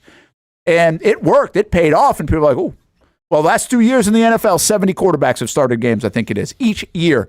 Dang. Each year, 70 plus. You need backup quarterbacks. I think the Jags want to keep all three. I don't know if they have room to it. Can they stash C.J. Beathard? Can they keep him on clear waivers and then put him on the practice squad if that's the case? They won't be able to do that with Mac Jones, but you could do that. And I think Mac looked pretty good, man. I think C.J. looks pretty good. And again, that CJ-Trevor relationship is important here. I mean, you just don't have your friend out there, but I think it's work, the continuity, right? Those things are important. So I think they have a good quarterback room, and that's not a bad thing. Not at all.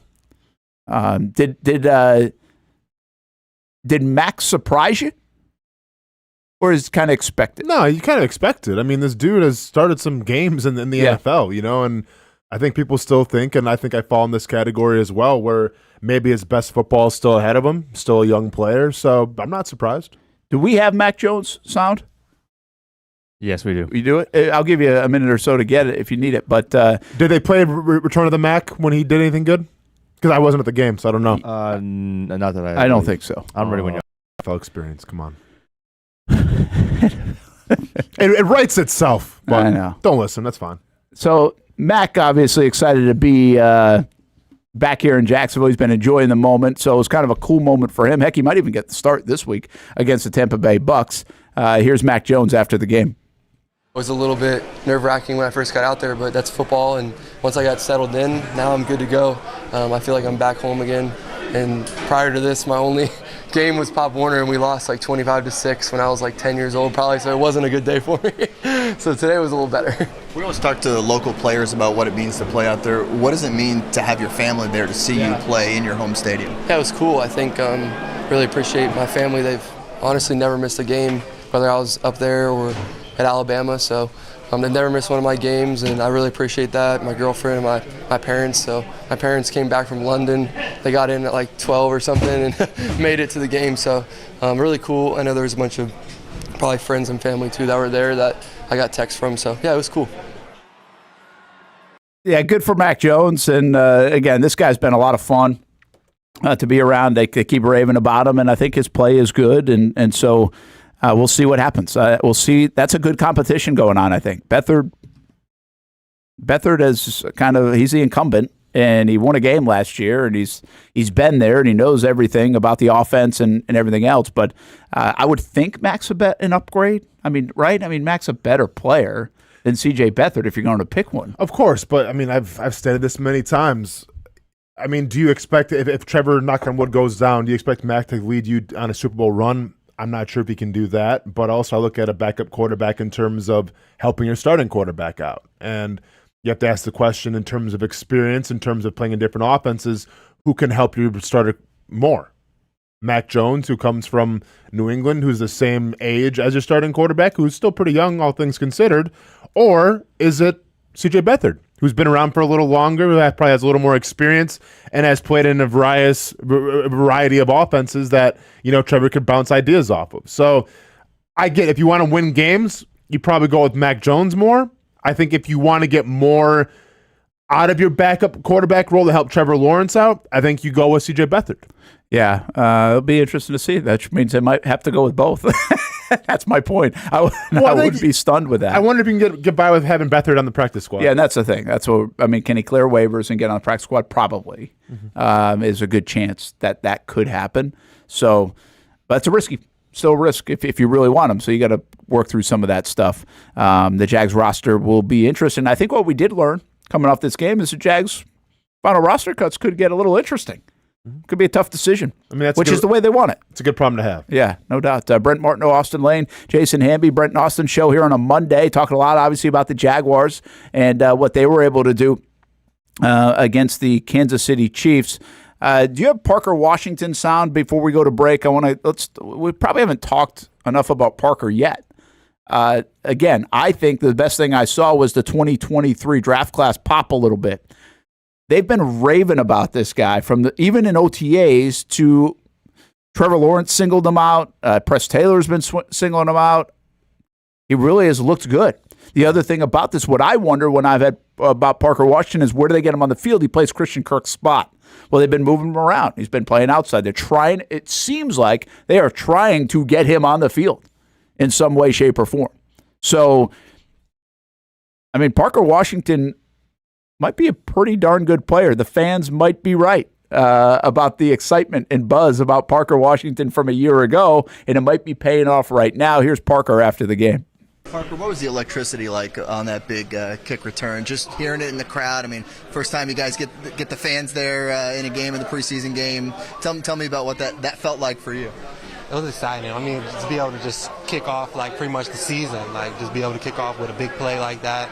Get the guys ready to go. I would say a lot of my teammates was like, I'm excited. That was big time. Now I'm amped up. So it was cool to be able to bring that energy, bring that juice, and I feel like it just propelled us forward throughout that game. Suffice to say, one game into the preseason, you got to like these new kickoff rules and the way that kind of set up for you. How did it look from your perspective as you're running up and just seeing these holes kind of opening up for you? I ain't gonna lie, it looked crazy at first. I was about to say Tank had a much cleaner look for his. I thought I was supposed to be tackled a long time ago in mine, but it was exciting to be able to make a play like that, and it was cool. It gave us confidence to be able to be like, okay, these kick returns are real, and it's gonna be an exciting year. Compared to what you guys did in practice, pretty similar to what maybe you were expecting? You can't really compare it to a game. Once you get in the game, it's much quicker, much faster, but I feel like we did the best job we could to be able to simulate it, and it was fun. It was exciting. I feel like it's going to bring a lot of fun, excitement to the game now, for real, for real. I like his shirt, too, by the way. Yep. Parker's shirt needs more practice, Glenn? No, I like it. I like it. I was trying to figure out what was on it. Well, do we have can we go back to it? It's kind of hard to tell because we can see a lot of it. Electricity. I'll turn this down. I was trying to think if it was like a Looney Tune or something on his. Is that like a toucan or something? Yeah, that's what I was. Ed Hardy, maybe? Ed Hardy like special? Fruit Loops guy? Ed Hardy? Right? Yeah. Shot never moved. There's a rose on there. Rose, yeah. Maybe it's just like it's one of those Hawaiian shirts. Yeah, kind of like it. Yeah. Is that a Tommy Bahama?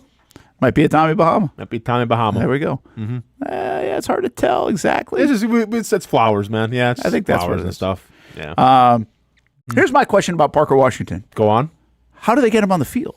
Like, if he's really playing this well, how do they get him on the field? It's like I talked about last week. It's going to be the Cooper Kupp effect. You're going to have to maybe design plays for him if you need him out there. You're not just going to have him in the slot.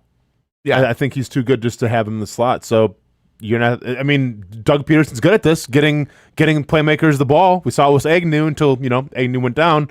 So, yeah, I think Parker Washington could get some of that treatment. But here's my issue with it, Austin. That's why I have are there enough snaps to go around when you have the four guys that they've got out there, Evan and Kirk and Gabe Davis and Brian Thomas Jr., and then you got ETN, and there are enough snaps to even get Parker involved in the offense. It could be 5-10 snaps out there for sure. Yeah, that could be enough. I mean, that could be enough. And they're going to use him in the punt return game potentially. Obviously, Duvernay feels like he'll be that return guy, but Parker Washington's another guy that could be in the return game and obviously on kicks now. I think that kickoff return-wise, they got Tank Bigsby, Duvernay, and Parker Washington. That all look good. I loved what he said about the kickoff return, too. The chaos of it all. Yeah. Like he admitted it was pretty wild ride. Also, I mean, and I get it, like the turf monster claimed another victim in Tank Bigsby because that should have been a touchdown. Yeah, I still argue he got tripped up before the turf monster got him. Brent, come on, man. Come on. Got to have touchdown. But did him zero favors though by calling like, Tank had a much easier. Well, damn, man. All right, Parker, we get it. It was a great play. You don't got to throw Tank underneath the bus. Yeah. Yeah, I know. I didn't think Turf Monster did get him a little bit, but he did get tripped right before the Turf Monster. Brent, it was a Turf Monster, okay? You thought it was all Turf Monster? I was arguing whether that was Turf Monster. Okay. I think that had some contributions. Okay. He almost broke a couple. He almost broke the run or way down, like it would have been like a 92-yarder or something. Yeah. So good stuff from Tank Bigsby. Good stuff from Parker Washington. Again, that draft class last year, we've been asking for it. And if they get that kind of contribution, again, it's a preseason game. I don't know. But if they get some contribution like those guys, which looks like they've developed and to be able to put themselves in a position to get on the field and help out, we're going to look back at that class as much better than we thought coming out of year one, where it was really just Anton Harrison and some hope for Antonio Johnson. Let's take a time out. We come back. Shad Khan, did you catch the conversation in the second half? And I thought it sounded authoritative on one front. Did you catch the same thing? We'll listen to it when we come back. That was, by the way, your Monday morning quarterback report driven by your local Hyundai dealers. There's joy in every journey.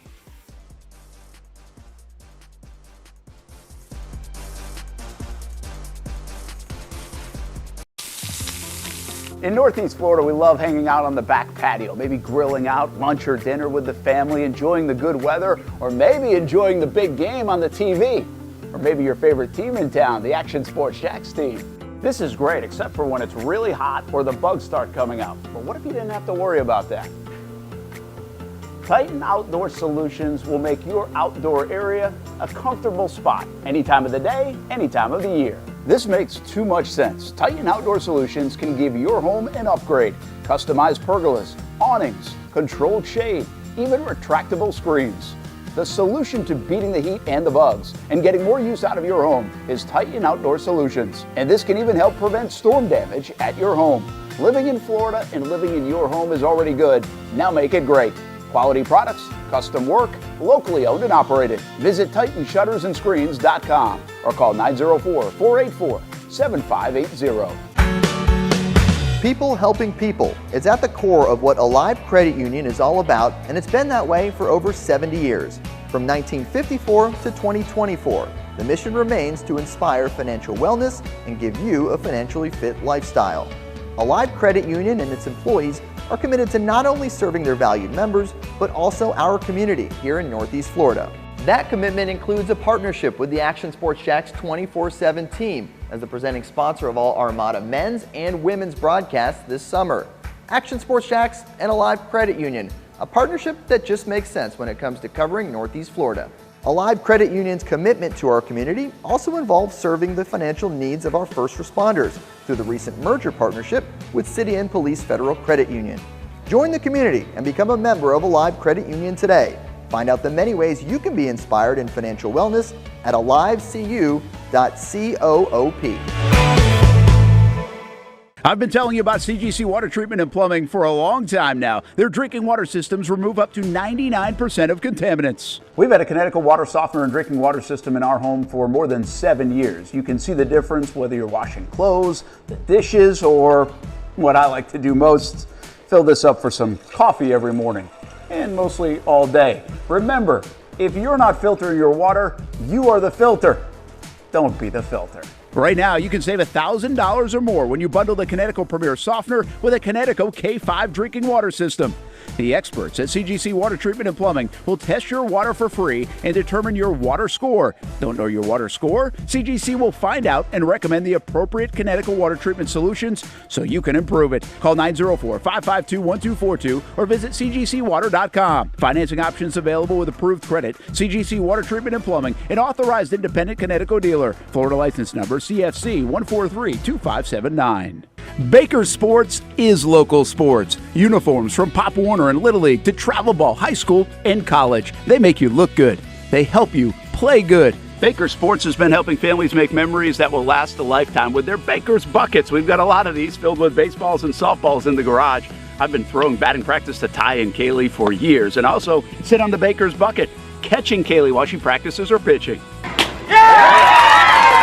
Baker Sports is homegrown, and a lot of employees that used to play on local ball fields now work for Baker Sports, now helping you look good, play good, and make memories of your own. Visit bakersport.com to see what Baker Sports can do for you. Custom apparel, Nike, Under Armour, Adidas, embroidery, screen printing, and more. Baker Sports is local sports from Jacksonville to anywhere in the Southeast. Bakersport.com.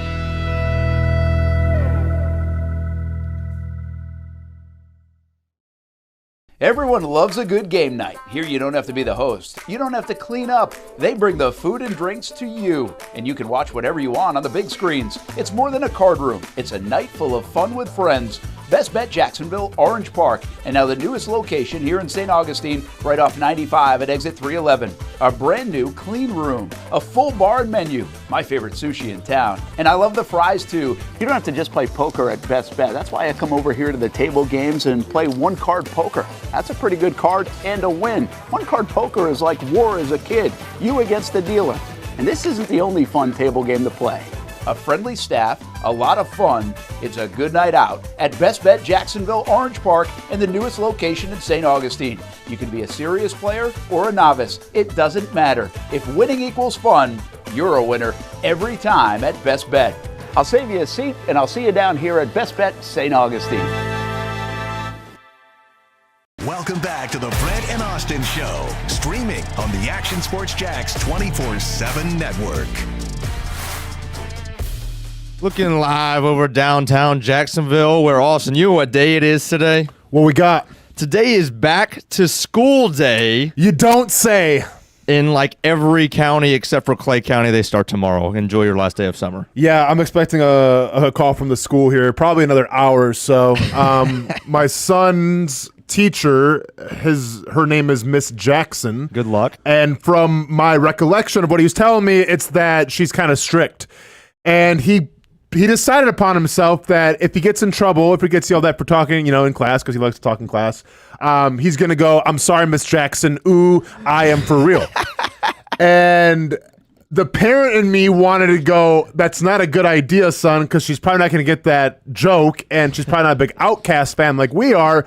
But then the real dad in me is like, "Well, dude, I would do the exact same thing if I was your age." You gotta dap him up. Definitely do it. So I'm waiting to see if we get a phone call now because he's going to drop a little Outcast quote about Miss Jackson. But so far, so good, Hamby. Attaboy. Yes.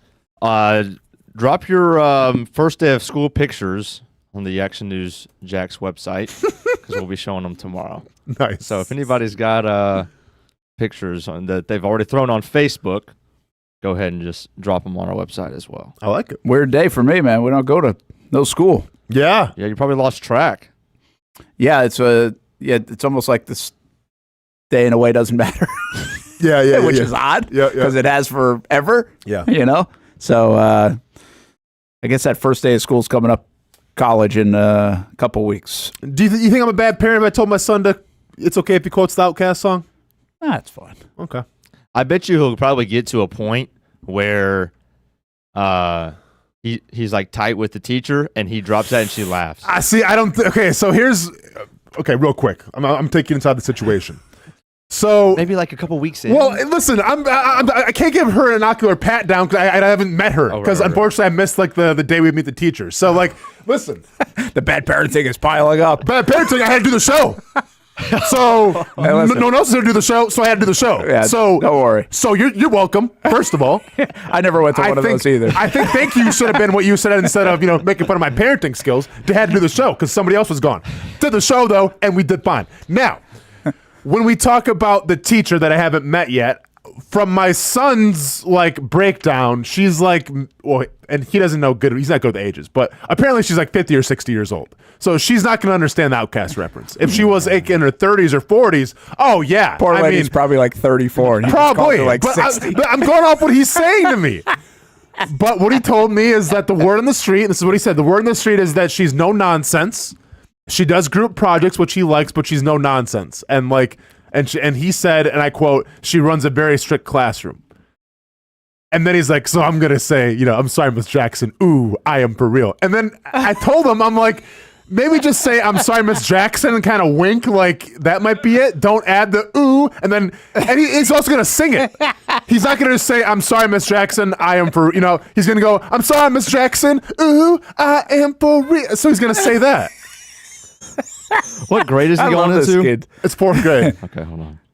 It's awesome. Well, are you trying to Google? Are you trying to find Miss Jackson? Oh, really? No, don't pull her up. I wouldn't show her. I don't want to do that. I wouldn't show her. I don't know you can do that. I don't know if you could do that either. I mean, teachers are on. Watch it be 70 websites. or something. Watch it just Is this on be Bay Meadows? No. I don't want to. I'm not trying to out anybody, man. You're trying to You said, okay, don't worry about it. We'll move on. It's not Bay Meadows, Yeah, though. it's a good idea. Move on. Yeah. All right, I do have this, though. What was your favorite grade? Do you remember? Oof. Oh, I love College them all. doesn't count.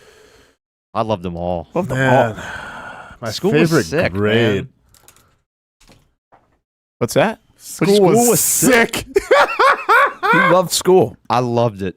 I love summer. It's not like I was Yeah. Okay, well, thank you for at least clarifying that. I love summer. You're like my but- buddy, my best friend Patty. We should go back to high school every day. Heavy's the only guy that'd be like, oh man, summer now. Oh, No, it definitely wasn't like I that. gotta sleep in. Oh, It wasn't like that, but I mean, Okay. it was just for me, it was, I laughed for 7 hours Okay. because I had all the, it was all the fellas and that's Oh it. no, It was just comedy hour every hour for 7 hours. And Okay. I made great grades. It wasn't about that. Okay, see, I And the agree. teachers loved me Okay. Well, yeah. because, and I wasn't, I was a hit or miss. I mean, Some teachers love me. Some teachers. they threatened to felt the call my same type of mother, way. but it was just comedy hour for 7 hours, and it was just like lunch for 7. You take a test here and there, but that's it. See, it was comedy hour for me as well, and I agree with you, Hamby. We're cut from that cloth. Now the grades, on the other hand, I didn't have the grades to go along with the comedy hour because I was so focused on the comedy hour. So, Right. yeah. But what are you gonna do? But my favorite grade, Brent, to answer the question, I mean, something about being a senior, right? Yeah. Something about being a senior. There's that freedom of the senior year was kind of good. Oh man, you're running the school. Beyond that, and senior probably would be. Beyond that, I go all the way back to elementary school. Third and 4th grade. That time was a great time. I just remember it being a great time because, and I think there are two elements, and not everybody gets it this way, but I could do simple math, Okay. and I could spell okay. So for me, I think if you can do those two things, Yeah. I felt like school was kind of easy at that stage, Okay. right? To do those things. So school was. Not everybody can, by the way. So, but I could do those two things. And my best friend, he school was probably a pain in the butt for him because he wasn't a good speller. Oh, okay, yeah. Right. That's an So, issue. when you're writing everything and all that, it's but still, at the very once you've gone through high school and college and everything else, I mean, how easy was elementary school? What? It was the easiest. Coming from Do you remember grinding over homework? And No, but I remember having to go to the doctor my first grade year because my teacher thought I was deaf, and I had to get all these hearing tests done. Turns out I had selective hearing, as the doctor said.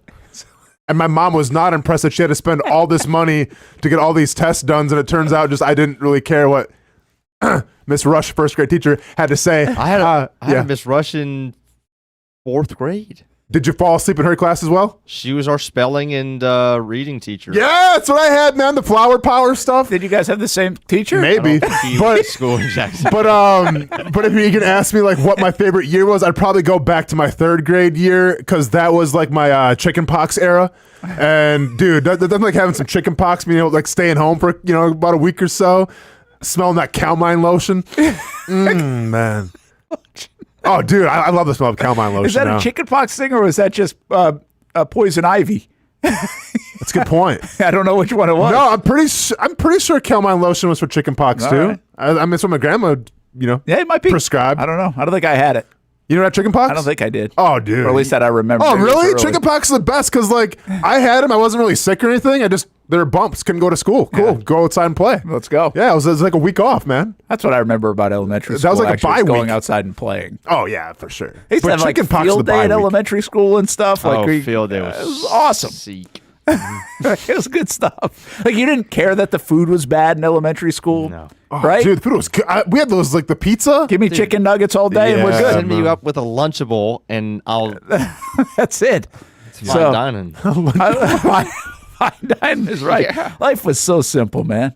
I remember my mom also got called because I used to eat I love tuna from a can. And for whatever reason, a teacher at lunch thought that wasn't a proper meal. So like I remember like my mom got called like your son can't just eat tuna out of a can, and it's like.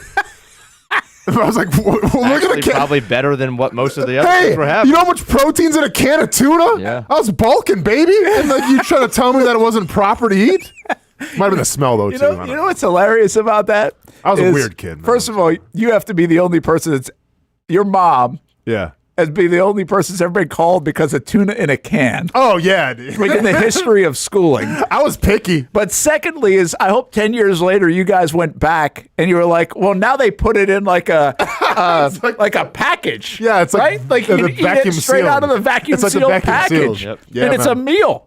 Yeah. Take that, I used Miss to, Rush or whoever. Oh, no. Yeah. Sorry, blaming Miss Rush for everything. Yeah, man. I had like my Transformers lunch thing with 2 cans of tuna. That's awesome. That's what I was rocking.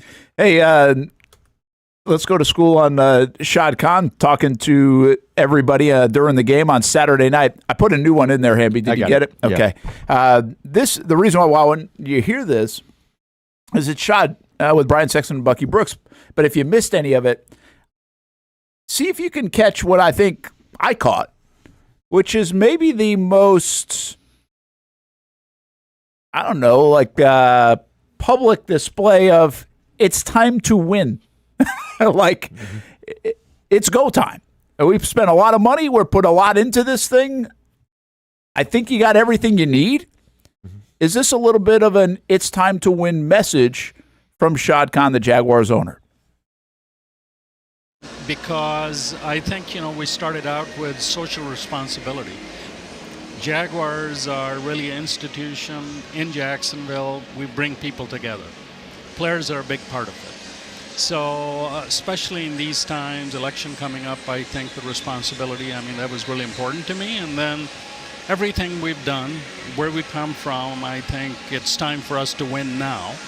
And all those expectations, they're clear to everyone, but I thought it was important to restate them. And it was very well received. So, Shad, what is your level of optimism heading into the season about the team's prospects? Well, I'm optimistic. I think whatever you need to win, we've got here. We've got a great head coach. We've got a great quarterback, great talent all around, and, great facility. So all the ingredients that go in, are here, and so we've got to demonstrate that by winning. Yeah, Shad, great organizations re-sign their own players. You have done a really good job of committing to re-signing Trevor Lawrence, Josh Hines-Allen, Tyson Campbell. What went behind the decision to make those guys longtime members of the Jaguars? Well, they've earned it. And I think it's really, proof positive that we're drafting really great players, but they're also great human beings.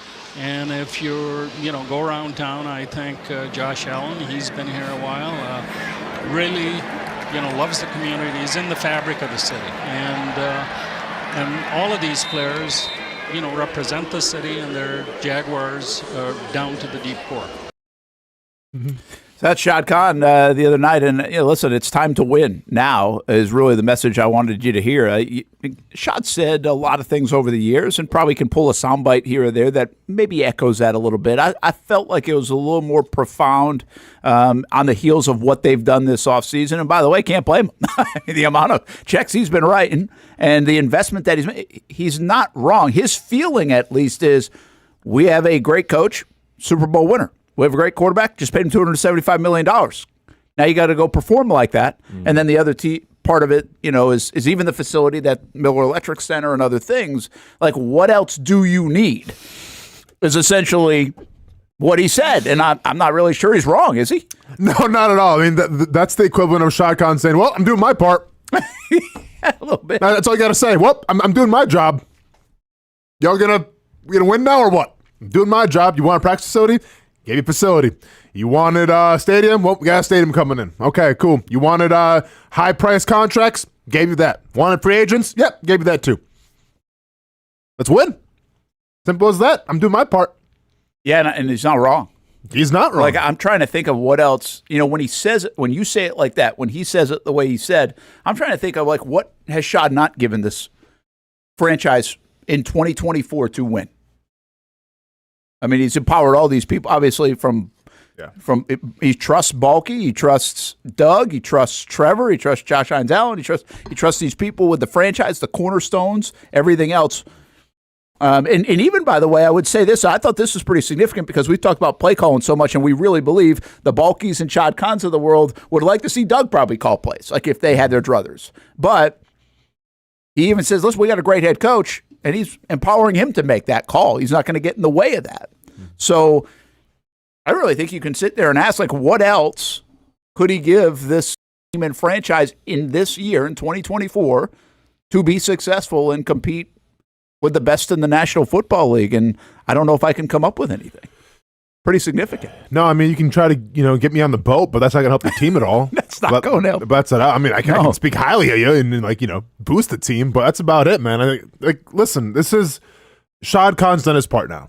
Now it's almost where you just kind of got to let it set it and forget it, and you got to watch how it develops. But in terms of the preparation and everything, you can look at it like this. If you're making like a giant meal or like a Thanksgiving meal, Shad Khan did all the prep work. He got all he got the turkey, got the stuff, he got everything lined up. Now Doug Peterson put it in the oven and don't burn it. Seriously, that's Shad Khan's done everything, man. It's nothing more he can do. So now you just got to hope that the powers that be, who's in charge of cooking the meal, can make a pretty good feast. Yeah, and Hamby, I mean, if this was Dallas, you could say, hey, Jerry Jones could pay C.D. Lamb, right? There's none of that. Mm-hmm. There's none of that open door stuff this year, right? That you'd be like, well, you could have done this. You should do this. You should do this. Like, from an ownership standpoint, I'm talking. I mean, everybody else will find out. We're going to debate that. We're going to criticize that. We're going to pat them on the back when they do well, all those things for the next 6 months. But from an ownership standpoint, as we tee this thing up in 2024, it does stick out to you like, yeah, not really sure what else this owner can do here in Jacksonville. 100%. And it could be digging a little bit too deep, but I think, with all of the NFL owners, some of them are family inherited owners. Some of them are such a big kind of group ownership, but with guys that are sole owners that are business, that's how they made all of their money. I think he's doing exactly what I would think of what I would know a huge successful business owner would do is here are the clear and cut expectations, and I've given you what you need to do that, now do it. And I feel like he almost sees it from that kind of a business aspect of, okay, you tell me what you need to be successful, I'll give it to you, but here are the clear-cut expectations, live up to them, or there's going to be, it's not going to be, try again. Hamby, no, it's a great point because I think you think of Jerry Jones, he's a businessman, but also he's like a football dude as well. He's a fan, exactly. Yeah, and when you look at Shad Khan, when he first got to Jacksonville, he may not have known all the X's and O's of football, right? He embraced this as a business opportunity, an investment, if you will. And if you look at Shad Khan of like anything that he's touched or that he's invested money in, like it's gone pretty well, I feel like, especially, you got to start with the break business. So as a businessman, to echo what you were saying, yeah, you bring in the right people, you invest in those people, you get the right, the workers and everything, and you do the vetting process, you get the right people under your vision. You give them a lot of money, and the expectation would be, okay, well then where's the return, right? Because you're investing in this. Shad Khan has invested a lot, right? Urban Meyer didn't really work out so well. Tom Coughlin, bringing him in, like it worked for a while, and then it worked till it didn't anymore. So Shad Khan has invested in some people. Some people were right, some people were wrong. He has spent a lot of money. He has invested a lot of money. And for the most part, I don't think he's seen the dividends that he expects to see. And this isn't from, obviously it's about Super Bowls, right? But more so it's about the return on that investment. And 9-8 isn't necessarily a great return on that investment. Mm-hmm. So looking at it from a businessman, and not even a football Jerry Jones style, just from a businessman, it's like, yeah, listen, I've invested all this money. I brought in the right people. What am I missing? Why can't we get the job done? Yeah, it's very truthful. I think the one thing about Shad over the years that hasn't changed is the fact that he basically does try to provide. Now, you can argue whether it's providing the right things. Again, the Urban is an interesting situation, right? He's like, hey, I'm going for this home run higher. It just didn't work out that he was right about that. He went after that, didn't pan out that way. But the other thing that you said, he does this all the time. He has done this for years to come, or years since he's owned the team, and probably in his business world too. He says, all right, tell me what you need. Tell me what you're going to do. And then, okay, go do it. Like he empowers people to do it. I still think that's why Mike Mularkey and Gene Smith were fired after year one, because they said, hey, we've got a pretty good football team and we're going to win. Now, he didn't say win a Super Bowl, but they didn't say 2-14. And so it was boom. Okay, you guys said you could do it. You didn't do it. When it was Gus Bradley and Dave Caldwell, said, hey, whatever that was, here's the plan. It's going to be a tough road, and then we're going to get to a point where we would need to be. And, well, it didn't get to that point, at least in their time frame or timeline, or at least Shad's timeline. So then they had to mix things up. Got rid of Gus, brought Tom in with Dave, all those things. And then somewhere along the way, probably, hey, we can do this. Well, Doug Marrone didn't do that. Mm-hmm. And they showed a lot of patience with that, everything else. So I think this is the way he operates. He's basically said, what do you need? And if you give us this, we can be successful. Okay, here it is. But I don't know if we've ever seen it to this degree, because everything is added up to 2024 being the biggest offseason in the history of the Jaguars. From stadium to new Miller Electric Center to Josh Hines Allen being up to Trevor being available to Doug obviously now being the head coach with the Lombardi Trophy. And I'll even throw one other thing in there, that now the bulky thing has settled in to the point where people aren't raving about him but also aren't complaining about him. Yeah. So like even that, it's not like there's not a tug of war between, 2 years ago there was a tug of war between the fan base and Shad, and saying Shad was basically like, I believe in Trent Baalke. The fan base is like, no, I don't. No, you're wrong. Mm-hmm. Well, right now there's not that tug of war. Shad has, well, at least been somewhat right. Is he right enough? We still have to figure that out. But the fan base isn't pushing back on that. Like right now, the fan base isn't pushing back on anything Shad's doing. I would say the only thing that you could say they're pushing back on is London 2 games. Yeah. Right? Yeah. I mean, which is a home and away. Yeah, but it's still justifiable. They're the only team in the NFL that's doing that. Yeah, and I think the fans also know they ain't winning that fight. Absolutely. Like that's happening. No, I mean, and I wonder, obviously we have pretty big expectations for this team this year, and hopefully they make the playoffs. But I wonder what the dialogue is going to be from Shad Khan if they don't. I wonder what the dialogue is going to be if they go 9-8 again, or heaven forbid they go even worse than last year. Because once again, if you're Shad Khan from where you're sitting, what more do you have to do? I've paid the pillars that we drafted here. They've been paid. I brought in the free agents. I made you a new practice facility. You're getting a new stadium. Like, what more do I have to do to get success? And I understand, the whole London thing, yeah, he can kind of maybe get a bad rap for that a little bit.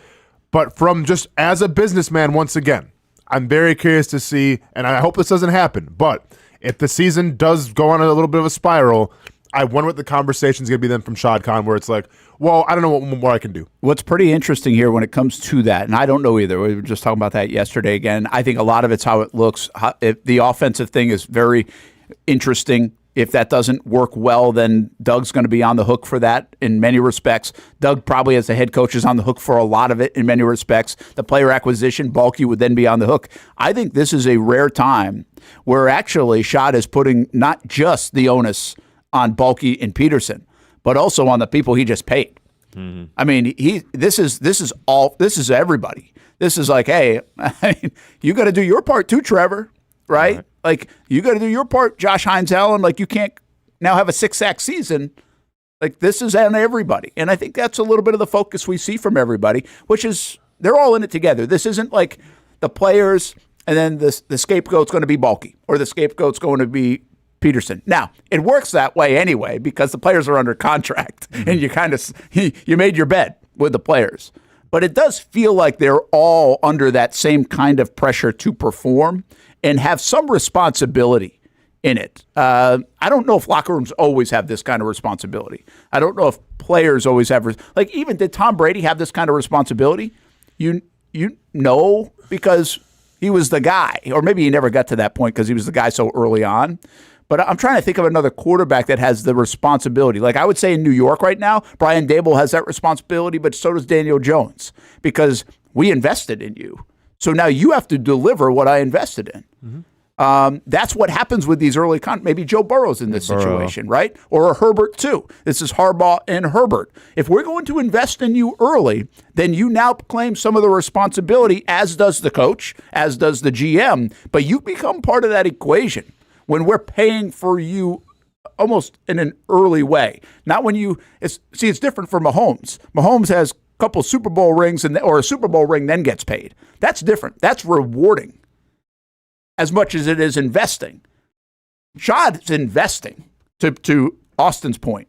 And it feels a little bit less rewarding. Now, maybe Josh Hines-Allen has a little rewarding attribute to it because he had 17 and a half sacks.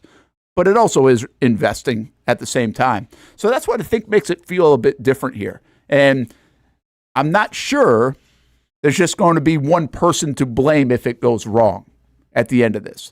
In the past, it's been very simple. Shad's like, okay, Gus, it's your fault. You're out. Tom, it's your fault. You're out. It's going to have to be Doug. It's going to have to be Doug. Well, it could be Balky and Doug. It could be total reset. Yeah. Because it's a shared vision, I'm assuming. Sure. Yeah. Right? Mm-hmm. Unless it's just all offense and Press is the guy calling the play. That's where it could be only Doug. Mm-hmm. So, but I thought it was fascinating comments. It was pretty loud, in my opinion, at least hearing from Shad Khan in that respect. Hey, let's do is take a time out, come back, break from football for a moment or two, but then we'll get right back to it. We've got some more conversations from the locker room over the weekend. There are other things about that Jaguars football game. But how about 5 best moments from the Olympics? You got your 5? I do have my 5. I like it. I can't wait to see yours because I think you locked in way more than me on the Olympics. But I think I got a good 5. Oh, yeah, man. And with all due respect to Tom Cruise, he didn't even make top 5. He didn't make it. Didn't make it. It was okay. Pretty cool, Brent. You thought it was cool. Like, come on. With Tom Cruise? I thought it was good. The dude's 60-something years old. I get it. Oh, man. Rappelling. What do you call it? Rappelling? Repelling. He's rappelling. Rappelling from whatever, the top of the bridge, whatever he was doing. I mean, I rappelled from the Everbank building for the Boy Scouts one year. Okay. I mean, listen, I've seen Jacksonville people raving around about that. I've seen Jacksonville do it many times as well, but it's Tom Cruise, man. Show a little respect for a legend. Hey, looking for lunch? Go to Donatos.com. Jack's Beach and Mandarin. Brent20 is the code. You can save 20% on your order of Donato's Pizza.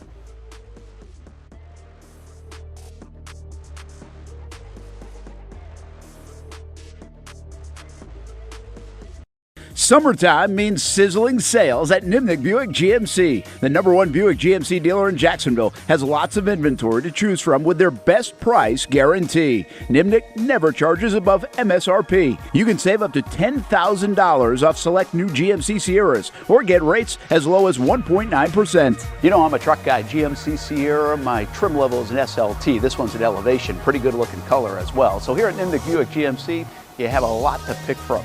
My father-in-law, he drives this, an Enclave. So feel like that GMC in the family. 2025 is coming around the corner, which means it's almost time to close out those 2024s this summer. You can schedule a test drive at nimnickbuickgmc.com. And while you're there, check your trade value and customize your payment options. Nimnick is there for you, even on Sundays. Visit the showroom on Phillips Highway or shop online at nimnickbuickgmc.com. Nimnick, your friends in the car business since 1941. GMC, we are professional grade.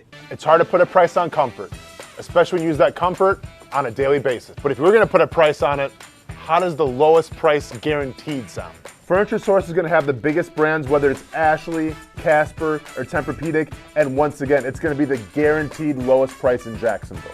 Right now, my friends at Furniture Source are going to give you the ultimate hookup because all month long, they're making their inventory wholesale price. Check out their markdowns up to 50% off. And remember, since it's Furniture Source, you're getting the guaranteed lowest prices in Florida or your money back. Don't have the cash on you right now? It's no worries. Shop endless options to suit your style and budget and enjoy 36 months off with no interest financing. Why use your money when you can use theirs? Whether it's beds, couches, tables, or chairs, Furniture Source is going to have exactly what you're looking for. Shop the lowest prices in Jacksonville guaranteed. Find the location nearest you at FurnitureSourceJax.com.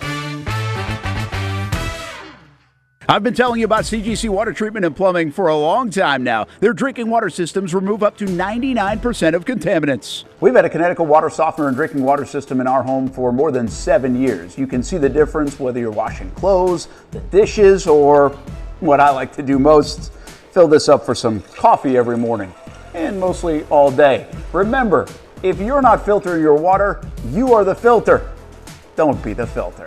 Right now, get a free A200 Connecticut reverse osmosis system with a purchase of a Connecticut Premier softener. The experts at CGC Water Treatment and Plumbing will test your water for free and determine your water score. Don't know your water score? CGC will find out and recommend the appropriate Connecticut water treatment solutions so you can improve it. Call 904-552-1242 or visit cgcwater.com. Financing options available with approved credit. CGC Water Treatment and Plumbing, an authorized independent Connecticut dealer. Florida license number CFC 1432579. Oh man, it is that time. I love being outside, but it is just so hot. Oh my gosh, I cannot be outside. Well, you know, it doesn't have to be. As a matter of fact, I've got the perfect solution for you to be able to stay outdoors and not look like this guy. GW Outdoor Solutions has the solution that will help you create areas of shade with their automated retractable awning. As the summer months inch closer, the high temperatures will be right there too. With GW Outdoor Solutions, go from scorching to cooling in no time with one simple push of a button. These innovative shade solutions not only provide protection from the sun and rain, but also add style and functionality to your home. Let GW Outdoor Solutions transform your backyard into paradise. Check out gwoutdoorliving.com for your free estimate.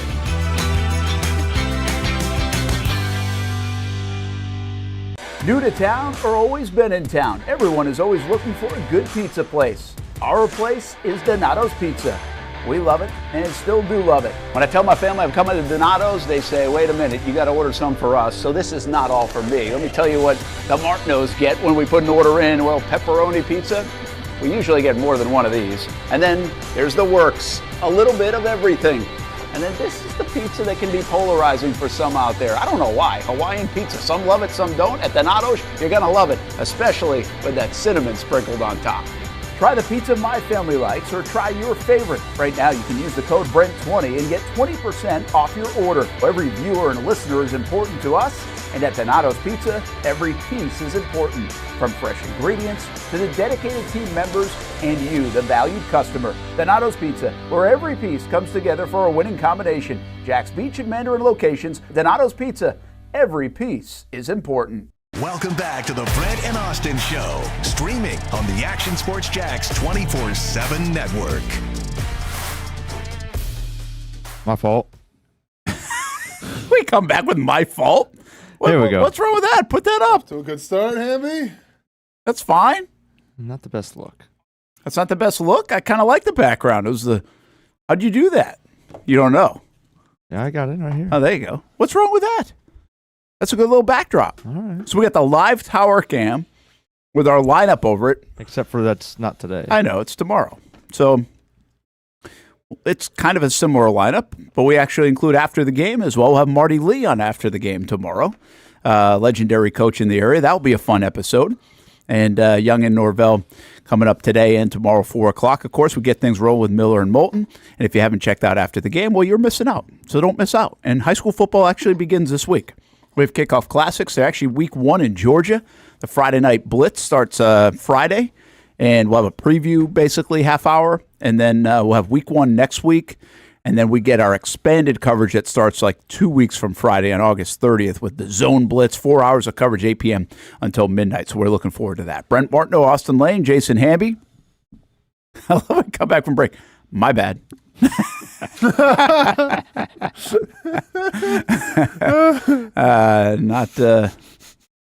a great way to start. All right, the Olympics are over.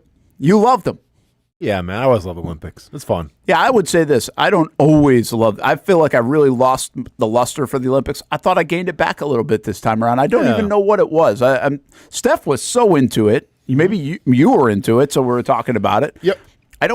Maybe it's the new shift a little bit. I have no idea.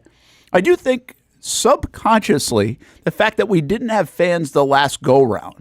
Oh, it's with that Tokyo, right? Yeah. Compared to now, like I never really watched an event. It was like, oh man, this was so much better because that's fans. Okay. I just think this was like the subconscious vibe about the Olympics, and the venues were jam-packed for the most part, almost everything you saw. Mm-hmm. So I think France did a nice job in that, right? They came out and supported it in a big way. So it did feel a little different. It felt better. It felt kind of unique, and there were good storylines too. So what are the top 5 moments? Yeah, I mean, like, listen, I can sit here and say that it was all about Simone Biles. I can sit here and say Sha'Carri Richardson got her shine. Noah Lyles got his shine a little bit. But, like, I kind of expected that. Like, to me, what I love watching about the Olympics, it's the unexpected. It's the heroes that you would never expect to be heroes become, like, popular memes. So, I mean, do you want to go back and just want me to do mine first, or how are we doing this? Yeah, that's fine. Yeah, just go through your phone. All right, I sent Hamby some pictures. Hamby, we got some pictures. Okay, yeah, so obviously... I thought about this guy. Dikec, I think, is what we're going to go with. Yusuf Dikec. Number one... That's what you were practicing during the break. A little bit. Didn't know that pistol was actually an Olympic event even, so never watched it my entire life. Didn't even watch this live, but had to go back and watch it because obviously this guy is a stone cold killer. Didn't have any of the equipment, didn't use the fancy goggles, didn't use the fancy ear wear, and had his hand in his pocket. Literally the first athlete that I've seen at the Olympics in my entire history of watching Olympics where he was almost annoyed that he was actually there. He's like, you're wasting my time. I gave up whatever I was doing. I mean, hey, might be an assassin. The way he was holding that gun, it's like, this dude is pretty good. Whatever the case may be, this was probably the biggest meme of the entire Olympics. Like, you saw this guy's image everywhere. And you even saw athletes who won gold medals after him do his pose with the hand in the pocket and pointing the gun. It was good stuff. I thought about it, but genuinely I wasn't as wrapped into the story as everybody else was, but it was a great moment. I mean, who is this guy? I know. He has a cat, now hired as a sniper from Turkey. That's what I'm saying, man. Like, I mean, hey, ESPN 30 for 30. We'll see it for the documentary. You got to. That'd be pretty good. Because all I know about this guy is that obviously he's a very good shooter, doesn't care about wearing any of the equipment, and he's got a cat. Because he's got like his cats in like every single photo. That's wild. On social media. What else you got? Next one. Oh, you had pictures. I like this. Oh yeah, man. It's just okay. Not all moments are great. No, but stop. See, this is why I had to bring her up here. This has been the biggest debate in the group chat. Because my friends back home, we have the Olympic group chat, and this poor girl in our group chat is getting absolutely lambasted in terms of being made fun of. Not just on your group chat. No, everywhere. First of all, I don't know who this is. I haven't seen this. Well, her name's obviously Raygun. Check the title, man. Show a little respect. So a little story about Raygun real quick. She's like a 36-year-old professor. And she teaches like a breakdancing like cultural class in Australia. Okay, somehow, yeah, it's a real thing, right? Somehow she became the top qualifier out of her country to represent Australia in breaking. Now, when we were doing the show, this would have been on Thursday. I was watching her live, and I remember thinking like, oh, okay, she's got her own little style. That's okay. I mean, probably not going to win a lot, but that's cool. Got her own little style. Well, like she got like absolutely roasted by everybody to the point where it's like, I felt bad for her. Now you feel bad. Yeah, because and if you read like the post, the post breaking comments, I guess you would say the post breaking comments. Yeah, right. And by the way, if I see one more article saying breaking news, so and so wins, break, come on. Yeah, come on, get better, New York Times. But we were talking about Reagan though. Like, okay, so she wasn't the best. But she had fun, and that's what she said it was all about. It was representing yourself. It was doing what makes you happy and living your truth, and that's what she did. And we have people on Twitter who can't even hold the plank for 20 seconds that will feel a certain type of way of like making fun of her. She can't dance, all this stuff. Like, the girl had some moves. Like, I couldn't do half the stuff she did. Now I can do the kangaroo. Like, that's not hard. Okay. and I can do like this one where she was like essentially crunching. But I couldn't do a lot of the stuff that she did. There was a lady like in her bedroom that actually reenacted her whole routine. Okay. See that? No, I didn't see that. But once again, everyone's like, breaking stupid sport. Like, you got women with ribbons twirling them as a sport. You got pistols as a sport. You got equestrian people, and not even like jumping cool things, just like trotting, just prancing a little bit. Dressage, I think it might be called. It's prancing. It's called. Stop making it try to be fancy. It's prancing. You have prancing as a sport, and you mean to tell me that we can't be cool with her breaking? Like, oh, this is where I draw the line in terms of Olympic sports. I can't believe the Olympics would do this. Give me a break. Shout out to Ray Gun, man. Keep living your truth. Okay. Oh, I just found a better picture. We're going to have to give me 20 seconds. Hamby, so help me. If you start making fun of her, I'm going to have something to say about it. Leave her alone. I'm not making fun, but you know what? It's interesting. I wish I have dual citizenship somewhere where I could find a sport that nobody's by good the way, at. By the way, dress like a teacher though a little bit too, huh? Like this is what a teacher would wear to like a middle school prom. We try to fit in with the kids, but you can't really fit in with the kids. Yeah. Yeah. Is that 20 seconds up, or can we move on? Hamby, don't show the video. You're gonna get in trouble. No video. Okay. Video. Okay, what? Yeah, that's the kangaroo. It's the kangaroo. Welcome, Hamby. Oh. She's from Australia. She pointed at her chest like 25 times saying where she's from. Of course you knew the kangaroo. I hope they give her a key to the city. Key to the country, make her president. Real quick before we go to the next one, like obviously the kangaroo makes us sense Australia. What's the U.S. thing? The bald eagle? Dance, man. I can't even. I knew where you were going. Did you? I think everybody except Hamby knew. I don't think anybody's going to go up there and gritty. Well, I'm saying if you had to bring one dance from the U.S. to like represent your country, like Ray Gun pointed at the Australia patch like 25 times and then did the kangaroo. What are you doing from the U.S.? Thriller or something? I was going to do something, but I'm not getting political on it. Twerking? Twerking. That wasn't a United States pole vaulter that did that. No, it wasn't. It was Canada, wasn't it? Yeah. God, Canada's getting cool now again. Okay, next one.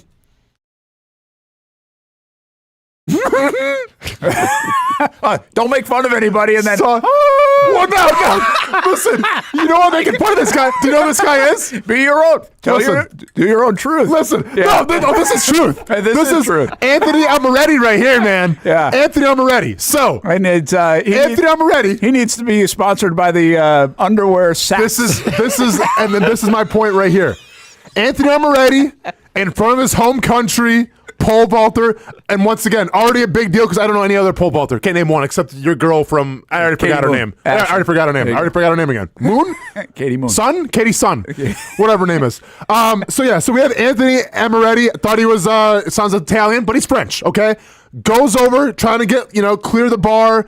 He clears the bar, but unfortunately on the way down, a certain member, because I can't get too graphic here, but an appendage hits the bar.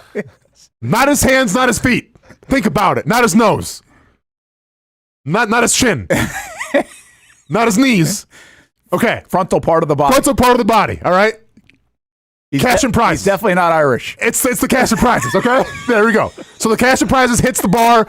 Now, this was big in the group chat as well because number one, It's a big. And I watched this live, by the way, because I had the quad box on with the I saw this happen. I'm like, oh, I thought he cleared it, and then they had the replay, and they almost skipped it. They showed it, and they're like, oh, and then they kind of oh, our bad. Here's the question, though, and here's the real question with Anthony Amoretti. What's better as an Olympic athlete, winning the gold medal in pole vault, or having happened what happened to Anthony Amoretti? Honestly. Because imagine the endorsements that are going to come from this now. Well, it just depends how he looks at it and views it and takes it as advantage. But it's in the long run, it's definitely going to be this. It's this, right? I would much rather do this. Now, the only criticism I have is he should have sold it more. He should have been like, like he should have, oh my God, no! He should have sold it. Dude, because we know what happened. Sell it, though. Yeah. You know what I'm saying? Yeah, that's Sell true. that, then. Yeah, well, by the way, he will be selling it. Yeah. I mean, you know what would be perfect? He will be selling it. If it was me, once again, I don't pole vault. I like doing crazy things. That's too crazy, man. That was wild. A couple times, people, I was watching it, they didn't even, go over the bar. They just fell, It's nuts. down. It's so crazy. And once again, if you live on the edge like Anthony Amoretti, dude, I'm going, ow, and then I'm going to go, oh, happened again. That's what I would have said. Happened again. And in the interview, when it's like Anthony Amoretti would happen, and be like, oh, happened again. And I don't do a French accent, but happened again, See, happened again. See, not we. Whatever, see. man. We see. Not we. I know I'm going to get canceled, but yeah, it happened again. I love that's the first thing that comes in your mind. I'm going to get canceled. I know. Well, it is what it is. But I think we can all agree this is better than winning the gold medal. Because it probably will work. We have to follow this guy from here on out. Brent, we're talking generational wealth here. Yeah, I know. Dude's taking care of his grandkids. He already had generational wealth, apparently. Oh, God. his kids are already taken care of. Oh, okay. Let's go to the next one before the boss just comes shut the stream down. Okay, so this was the wholesome you moment. Love this one. I love this one. Yeah. This was the wholesome moment for me. This took place at the podium. It would have been of the balance beam. As you see here, you have two Italian women, and then you have I would say women, but she's 16. She's a little girl. I mean, look at her. She looks super young. She's from China, and I'm going to butcher the name. Zoya Yakin, I believe. Well done. Okay, let's go for it. That's exactly it. You have a girl here who has no idea, zero self-awareness, what these Italian girls are doing in the top picture. They're like, okay, they're biting the metal. And she's like, well, I better, take part. But she doesn't actually bite the metal. She just kind of puts the metal in front of her face because she that's what they're doing. And it was just a cute moment, man. Yeah, it was a good moment. It was cool. Yeah. So that was just that was my wholesome moment of the Olympics. And then this is the last one. Forgot about this guy. Yeah, this is Gabriel Medina. I think he got bronze in the surfing competition. This is probably the sport that I watched the most, but to me, this is one of the coolest pictures I think ever. That's gonna win photo of the year. Yeah, it's not photoshopped. Dude had a great wave, did a little showboating, and if I was Gabriel Medina and I was on Facebook or Twitter, this is my profile picture forever. Yeah, I think so. Don't care if I have children, don't care if I get married, don't care if I do anything cool in my life. That's the picture. The interesting thing is, this is the picture of the Olympics probably. He won't make anything off it, I don't think. Yeah. Pole vault guy will get rich. It's funny how the world works. I mean, isn't it? But do you think that guy? I'm not wrong here. That guy's gonna get some major endorsements. Oh my God! Well, again, it's just a matter if he embraces it. If he embraces it, you have to embrace it. Well, not everybody's the same. I guess, yeah. So I don't know. I mean, maybe he's mortified by all the attention. Who's mortified? I mean, come on, man. I'm just saying. I mean, but it's okay. I guess. I mean, at first you probably are, and then you're like, wait a minute. This okay, isn't wait. What's the internet saying about me? No, for sure. Listen, I get your dreams probably crushed, right? Yeah. You spent your entire life trying to win a gold medal in your home country. Probably won't be able to compete in France again for the Olympics. I get it. But the silver lining is okay, well, if you hit the bar, but it's all good. That's good stuff. I've been way U.S. based here. All right. And so I don't have pictures to show you. This guy said his baguette. That could be a sponsor opportunity. There's a bread company coming up. Hey, I'm ready for these baguettes. It happened again. How about our pommel horse specialist? Oh yeah. That whole thing was cool Clark because Kent. you didn't know anything about. Again, casual Olympic guy. Yeah. Like Steph probably knew his stories. Probably had watched like 4 different pieces on him. Yeah. I had not. And so that whole night of him waiting around and just how stoic he was to the performance, to the celebration, to the celebrating with girlfriend and parents after, to now what's probably going. Speaking of making a lot of money. Yeah. Right? We've learned more about that guy. Yeah. And so Steven Nidrosic, I think his name was. Nidrosic. Yeah. I think Biles does belong on the list because it's the last time we're going to see it in her and the greatness. But I actually think my image will be the podium with the Brazilian girl who won it? Andrade from the floor. And I thought that was pretty cool. Like I actually thought that was a great moment. Probably what the Olympics are about. Probably what you want it to be about. There's other moments. Biles, for some reason, I have no idea why Biles can be polarizing. But welcome to today's world. And but I thought that was a really cool moment. Like I look at these kind of things as snapshots in my mind, and that's a true snapshot. I forgot about the surfing guy. That would have been one too. Yeah. Do you remember Katie Ledecky and the kids' reaction to seeing Ledecky? I do, yeah. Like she didn't even meet her. She like looked at her. That was wild. And the reason why that stuck out, I was thinking about this today when you had asked this question. We think about the Trevors of the world or the Patrick Mahomes of the world, or maybe it's LeBron, or in each sport, these like Ledecky to me is still not as household of a name as she probably should be, given what she's accomplished. Sure, but it showcases that's swimming a little bit. That's the longer. There's that shot of the Americans and the Drage. Yeah, Drage. And real quick to get back to the shot, real quick. I'll let you go back to Katie Ledecky. I think listen, when you win, it's awesome. But I think what makes the mark of a true athlete, of a true GOAT, is how you handle yourself in defeat. Yeah. And here's, Simone Biles, maybe her last go-around at the floor exercise could have said, this sucks, I'm bummed, maybe have some tears, emotions, but she chose to use her moment with her teammate, who now lost her bronze medal, it sounds like, but her teammate, and just to say, hey, let's go ahead and celebrate this woman who had, 3 ACL repairs, fought against all the odds, ended up winning a gold medal. Like, I thought it was really cool in that moment that Simone Biles chose to go that direction instead of, feeling bad about herself. I did too, and I thought she was just as happy for some of her teammates who performed better than her at times, which is cool. Like, she's basically, I don't need every accolade. It was almost like she was saying that. I don't need everything. I've got enough. I've got a lot. I think you can make the case, like, to be honest with you, I know everybody's celebrating like Diana Taurasi for winning 6 gold medals, but in a way, there's a little bit of part of me that's even like, okay, couldn't somebody else have been on the team? She's got 5 already. And she's 42. Like, we don't have somebody, and this isn't even a Caitlin Clark thing. Yeah. It's like, how about share the wealth a little bit? And we don't have another basketball player that could play on that team. I mean, she sat the bench basically so why a ceremonial? Make her an assistant coach if you want to give her another medal. But that's what you appreciate a little bit about this. Ledecky, by the way, the kid reaction just was cool because you can tell in other sports people look up to people like Katie Ledecky, but I don't think she'll ever be mainstream in terms of, her greatness will never be mainstream. Every 4 years we'll be reminded of it. In fact, it looks like she'll swim again in the next one in L.A., and she'll continue to break records, but we'll celebrate Biles, we'll celebrate Phelps.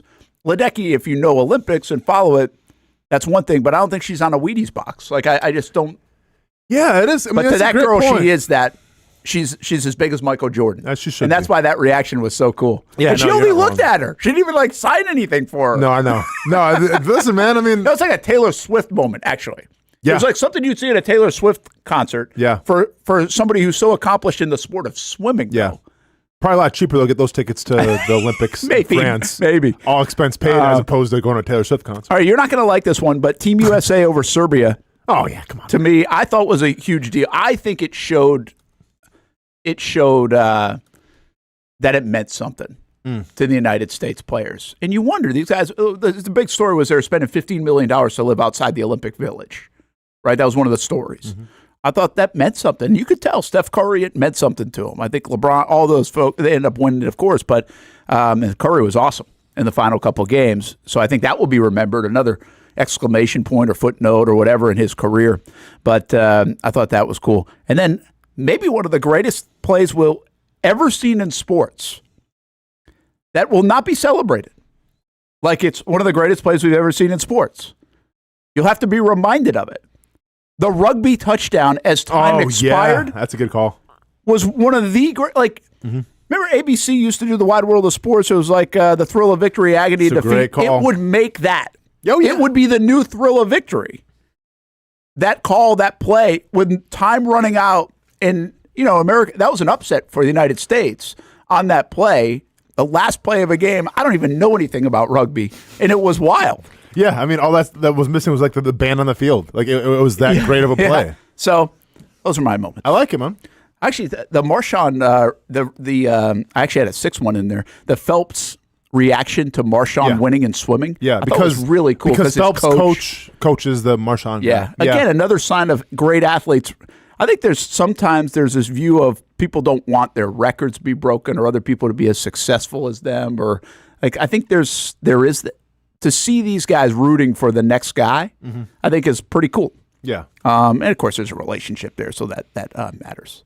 But overall, Olympics had some memorable moments. It did. Pretty good closing ceremonies. Much. Did you watch it? You liked it? I watched most of it. Yeah. I had to see Tom Cruise, man. Now, was it a failed opportunity to bring out Kendrick Lamar? Yeah. But I get. I think we're trying to be cool with Canada-U.S. relations right now. But man, I mean, if you want to put an exclamation point of, hey, here comes Tom Cruise. If they would have had Tom Cruise enter with Kendrick Lamar singing "Not Like Us" in the back, would have broke the internet, Brent. Would have broke the internet. You thought the whole Trump thing at the rally, grazing his ear was big?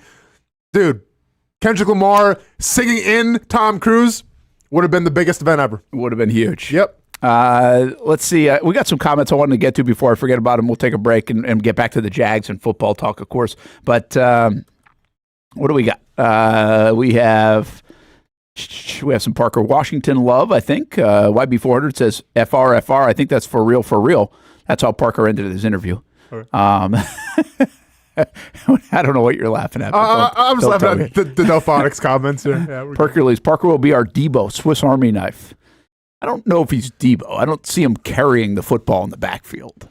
No, but I think like different gadget kind of things, though. Like the jet screens I can see some of that maybe. I don't know if he's I guess I don't see him as a physical player. I see him as a shifty, nuanced kind of player more than a physical player.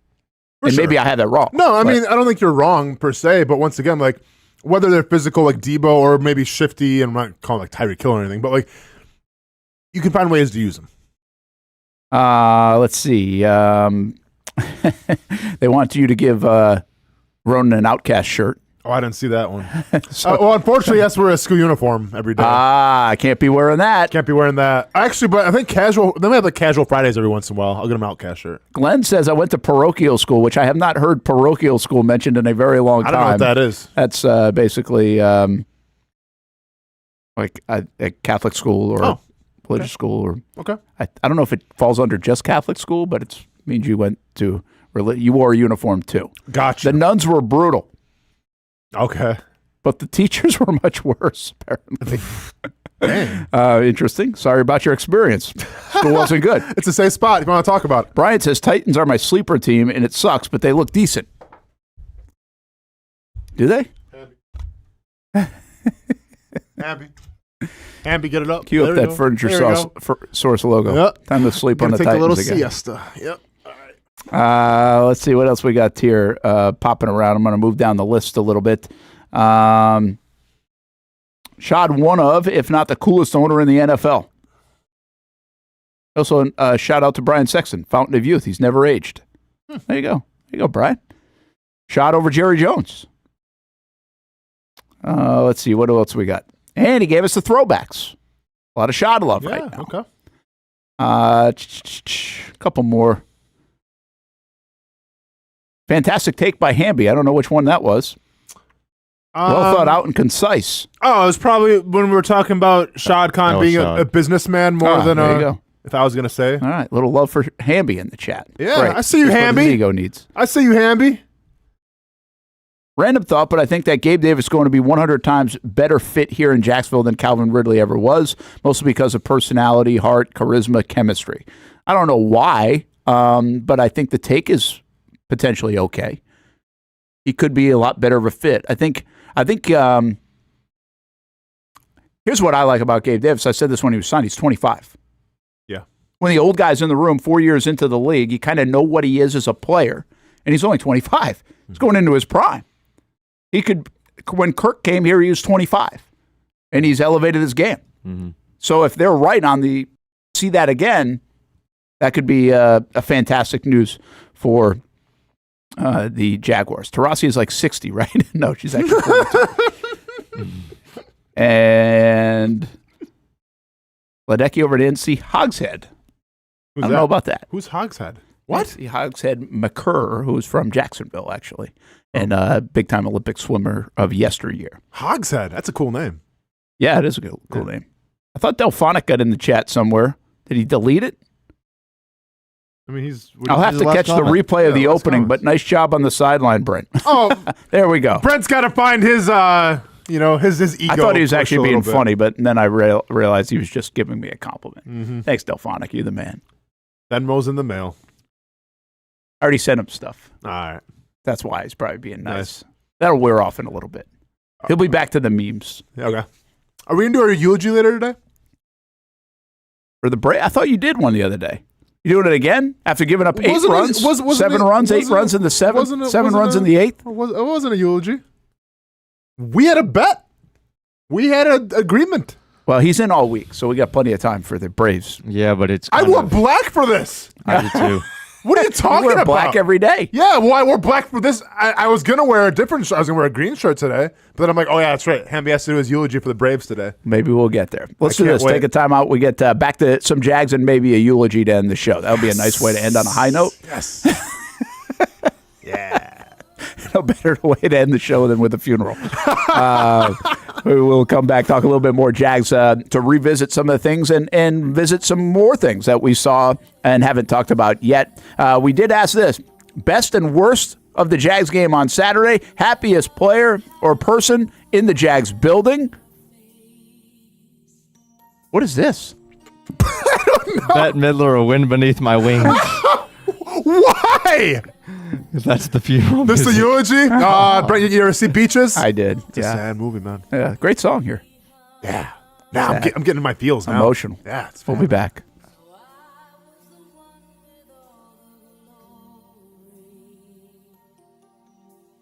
It's a new logo, new branding. With Bold City Heating and Air, it's an old school approach. One of the few locally owned and operated air conditioning businesses left in Jacksonville. It's hot, Florida in the summer. You can't do much to avoid it, but you can keep cool with Bold City Heating and Air. It's every customer counts kind of service, from when these trucks have pulled up to my home over the last couple of years and when they pull into your driveway as well. From communication to pricing to the actual service, everyone at Bold City Heating and Air cares about you. You know who's coming to your house. You know they will be well trained and they will respect your home. Air conditioning convenience at boldcityac.com. Stay cool while it gets hot. Bold City Heating and Air can help.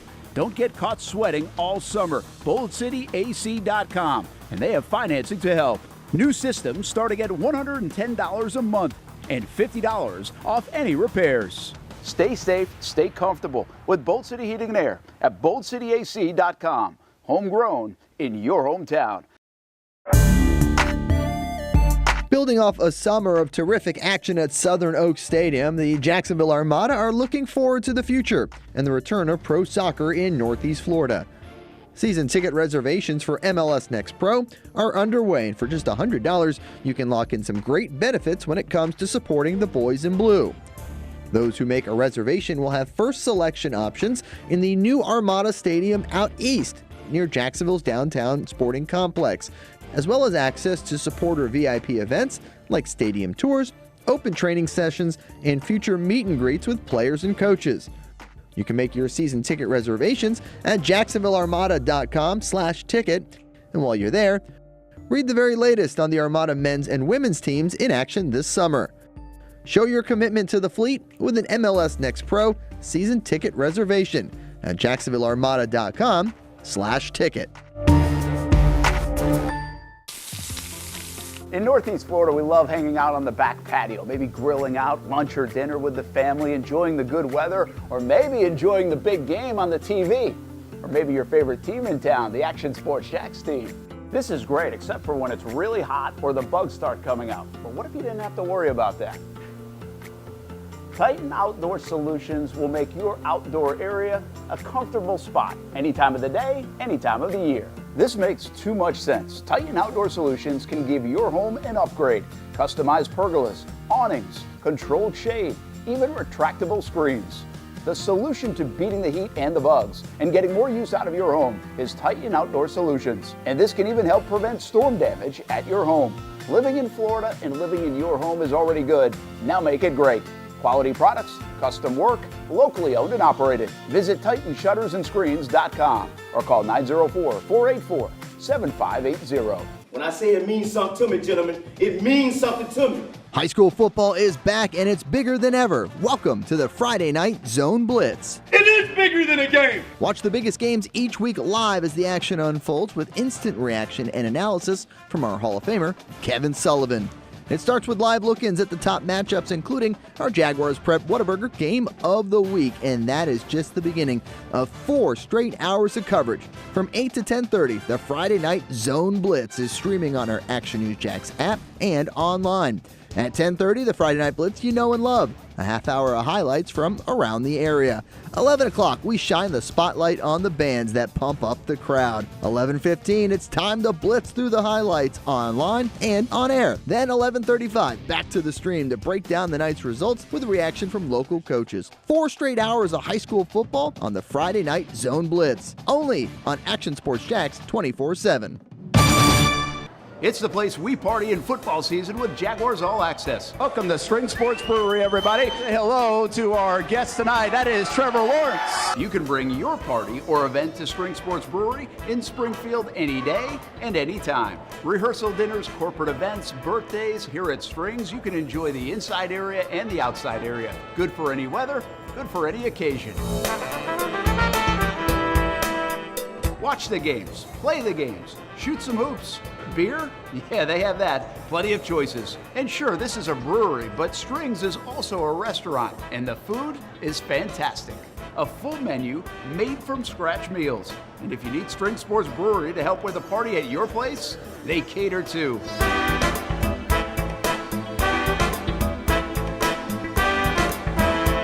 Family, beer, food, sports. Spring Sports Brewery in Springfield. Welcome back to the Brent and Austen Show, streaming on the Action Sports Jacks 24/7 network. Hey, welcome back here. Brent Martineau, Austen Lane, Jason Hamby on a Monday. Kind of a fun Monday. We got a football game to digest, and Mondays are good. Well, not always good, but they're kind of fun. There's plenty of content, right? And there's a lot of ways to go. See, that was what's fun about this game, I thought, on Saturday night. There was so much to it.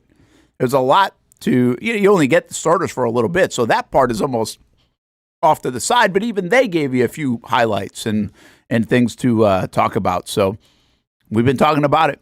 Best thing we saw, Austen said, special teams and also just the operation was pretty good.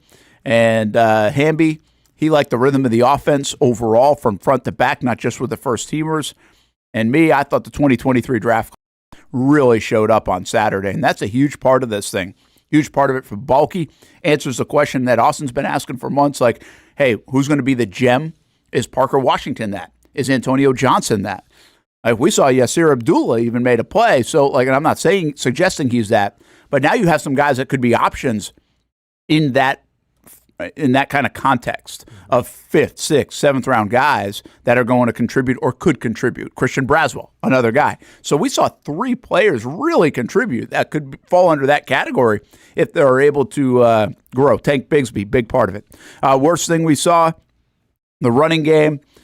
We mentioned a play over the middle with on 4th and 5. Ingram was open. Should Trevor have hit it? So we broke down that a bunch of different ways. Hamby, what did you say the worst thing you saw? Remember? The third string receivers, or like the guy like 6, 7, 8 on the depth chart. I don't know how many receivers they're going to keep. It's hard to tell right now. They got 5 locked in. And that doesn't include Duvernay. No, that doesn't include. Yeah. 5 are locked in, including Duvernay. It's Parker Washington, Kirk, Brian Thomas, Gabe Davis, and Duvernay. Okay, Duvernay's 5. So that's 5. Last year they kept 7. A lot of times they do keep just 5. They don't have to keep more than that. Seems like they always keep Tim Jones. Usually we'll keep a 6th. I wonder if this is the year they replace Tim Jones. Yeah. Like, are they better in that spot? Elijah Cooks gives them something that's different. He's a 6'4" guy. He's their tallest guy. Tim Jones is a good run blocking receiver and a special teamer. So there's that. I'm not saying he's not going to make the team. I'm just wondering if this is the year you find somebody different. And I would say right now it feels like Elijah Cooks to me is that 6th guy coming off the camp that he's had so far. But we will see. I think there's a lot to be determined still on that final wide receiver spot. We were just talking in break a little bit. I think one of the most notable deals we had a production meeting with and Trayvon was one of the players that came in, and I'm sitting right next to Trayvon. And listen, I'm just astounded and always respect how big you guys are. And so, I guess I'm getting used to you, 6'6". But I'll take that as a compliment. Yeah, but whatever. The Calais always was strike. It's like, how do you not notice it, right? First of all, and I told this story many times, when I met Calais and he shook my hand, yeah, that was different. Yeah, I'm like, this shouldn't be right. Like, dude, that big should not be able to run like you do and play like you do. Like, he's a freak, man. Yeah, I have so much respect for that because I think it's just different. When you're seeing different people like LeBron James, I've always said this about him. There might never be another player that looks like LeBron James in the league. And we see physically freaky athletes at all levels. There just might not be one that plays and looks and does the things that he does. Mm-hmm. Well, the Jags have 2 players. And they probably have more, but they have really 2 players in my mind that are like that. And Josh Hines-Allen, he is a physical specimen. I said to somebody the other day, he reminds me of Derrick Henry in the sense that when we covered Derrick in 8th grade and 9th grade, like, holy cats, man, this dude is huge. Like, he is, and your understanding of that is like, this guy's just already 20 years old in a 9th grader's body. Yeah. So he's already just built out. Man-child, they call that. Yeah. Mm-hmm. And, well, what happened, Austen, is then you'd see him his sophomore year, and it's like, holy cow, he got bigger. Junior year, he got bigger. Senior year, he got bigger. You go follow him at the Heisman Trophy celebration in Alabama. In New York. He looks even bigger. Yeah. You see him at the sideline in a Titans game. How does this guy keep getting bigger? Yeah. And Josh Hines-Allen is starting to remind me of that. I was with him in Nashville when he got drafted. And to now, he just keeps getting bigger to me in a good way. And now, so this comes back to Trayvon. Trayvon, very similar. Like, we've seen this guy now a couple of years in Jacksonville.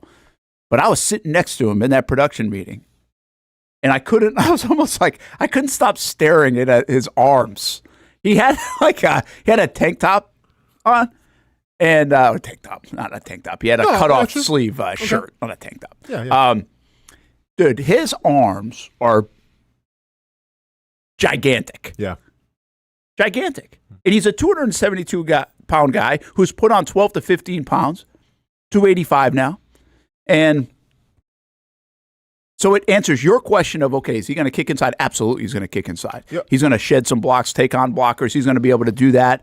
He says he hasn't lost speed. He says he hasn't lost strength. He feels more explosive. He played at 295 at Georgia. Now, that was maybe a little bit more the baby fat stage, if you will. But so he's accustomed to the weight, but he feels good with it. He was a little concerned with adding it, and he's like, he feels great. Josh, I asked him on the sideline today how he feels. Seems like he feels great. So these guys, I'm always concerned about that weight stuff, but it seems like these guys can handle it. And I just think once in a while you got to stop and appreciate just the physical specimens these guys are.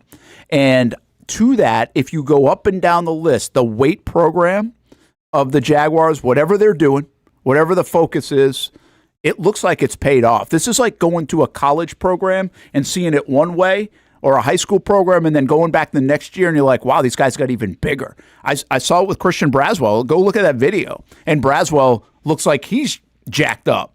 I think if you look at Andre Sisco, he looks like he's a bigger player. If you look at Chad Muma, he's a bigger player. Devin Lloyd put weight on. The other guys actually put weight on too. I mean, I know I'm probably getting over dramatic about this, but I think we take this stuff for granted. I think they have physically changed Austen as a football team from last year to right now. Does that mean they'll play more physical? I guess they hope so. Yeah, I mean, obviously when you add the size, there's a plan in place because it's not just one person. There's a couple guys that have added size. You know how I feel about this, though. And in Ryan Nielsen, I have trust. I've saying a lot of praises about Ryan Nielsen. I'm very excited to see what this defense is going to look like during the regular season. But I would be remiss if I didn't say I hope it works out even better than it did last year with Trayvon Walker. You know, because it's, to me at least, it's hard to justify a guy coming off of double-digit sacks, which, by the way, for your second, I don't care if you're a 10-year pro. Getting 10 sacks in the NFL is not easy. No. Okay, it's not. And especially your second year where you're still growing, where you're still learning, you're still developing. Like, we haven't even scratched the surface of what Trayvon Walker could be, okay? So we say that, he gets 10 sacks, and then we go, all right, we love what you did last year, but go ahead and add 10, 15 pounds on. Let's move on the inside. Now, I get it. I get what the vision's going to look like because, yes, he has experience playing on the inside as well. But, man, it's just when you had a guy playing at a high level out last year like Trayvon Walker did at the edge, and once again, I hope I'm wrong, but I just question of, like, why move him inside then? Why not keep riding what you got? But I think it's fair. It's fair. I've told you this before. There are many examples over the years, guys losing weight or adding weight, and it doesn't work out well. I think it's a risk. I actually do think it's a risk for a player. You got to be bought in to do it, but obviously they want to be able to play a certain way, and I think the fact that they've got him and Armstead that can now swap, like I'm still trying to figure out in my mind, like, okay, you have 3 pass rushers. They will list their 3 pass rushers. If you ask the Jags, if you give them their top 3 pass rushers, they'll say Josh Hines, Allen, Trayvon Walker, and Eric Armstead. Okay, well, you really only usually use 2.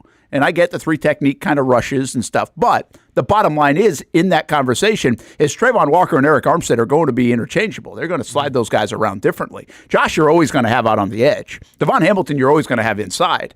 But those 2 guys, I think, are going to be interchangeable at times, and that's why the body's the way it is. I don't think it's an automatic to work. I think sometimes it's a yellow flag to me in many respects. But it looks like they're talking nicely about the weight they've added. They feel good about it.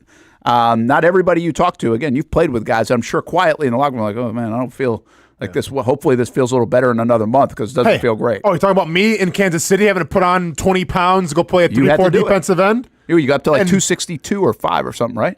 Nay, 280. Oh, you were that high? Yeah. All the barbecue you could handle. Shout out to Gates Barbecue, by the way. Yeah, I did. Official meal prep of Austen Lane. I thought there was like some way to put it on for Trayvon. I asked him, I was like, so how did you put it on? He's like, I just ate. Yeah. That's the thing. Like, I was like, shakes? He's like, nah, not really shakes, just ate. No, I mean, if you increase the calories as much as he's working out, like it'll be fine. Now, you know, I didn't have the luxury of having a couple months. I had to do it like in a month. So, yeah, a whole lot of brisket, a whole lot of burnt ends. But it doesn't work. It doesn't work for a lot of guys is the point. No, I mean, yeah, man, I lost my... It was a mess, Brent. Subconsciously, it was a mess. But let's go back to the conversation, though. There's such a premium at the edge rushing position. Okay? Like, what is the vision? Like, you move a guy who had 10 sacks for you last year, and you move him to the inside. Do you expect him to be Aaron Donald? Do you expect him to be Chris Jones? Because, you know, I think for a long time here in Jacksonville, like, we lacked 2 guys that could rush the pass at the same time. Right? Like, yeah, you had Jan for a little bit, who had his glimpses. Yeah, Josh Allen his rookie year, who showed some stuff. But when's the last time you had 2 guys on the edge that you could send? And I'm not sure if it really ever had that in Jacksonville. Like they had it last year. No, they haven't.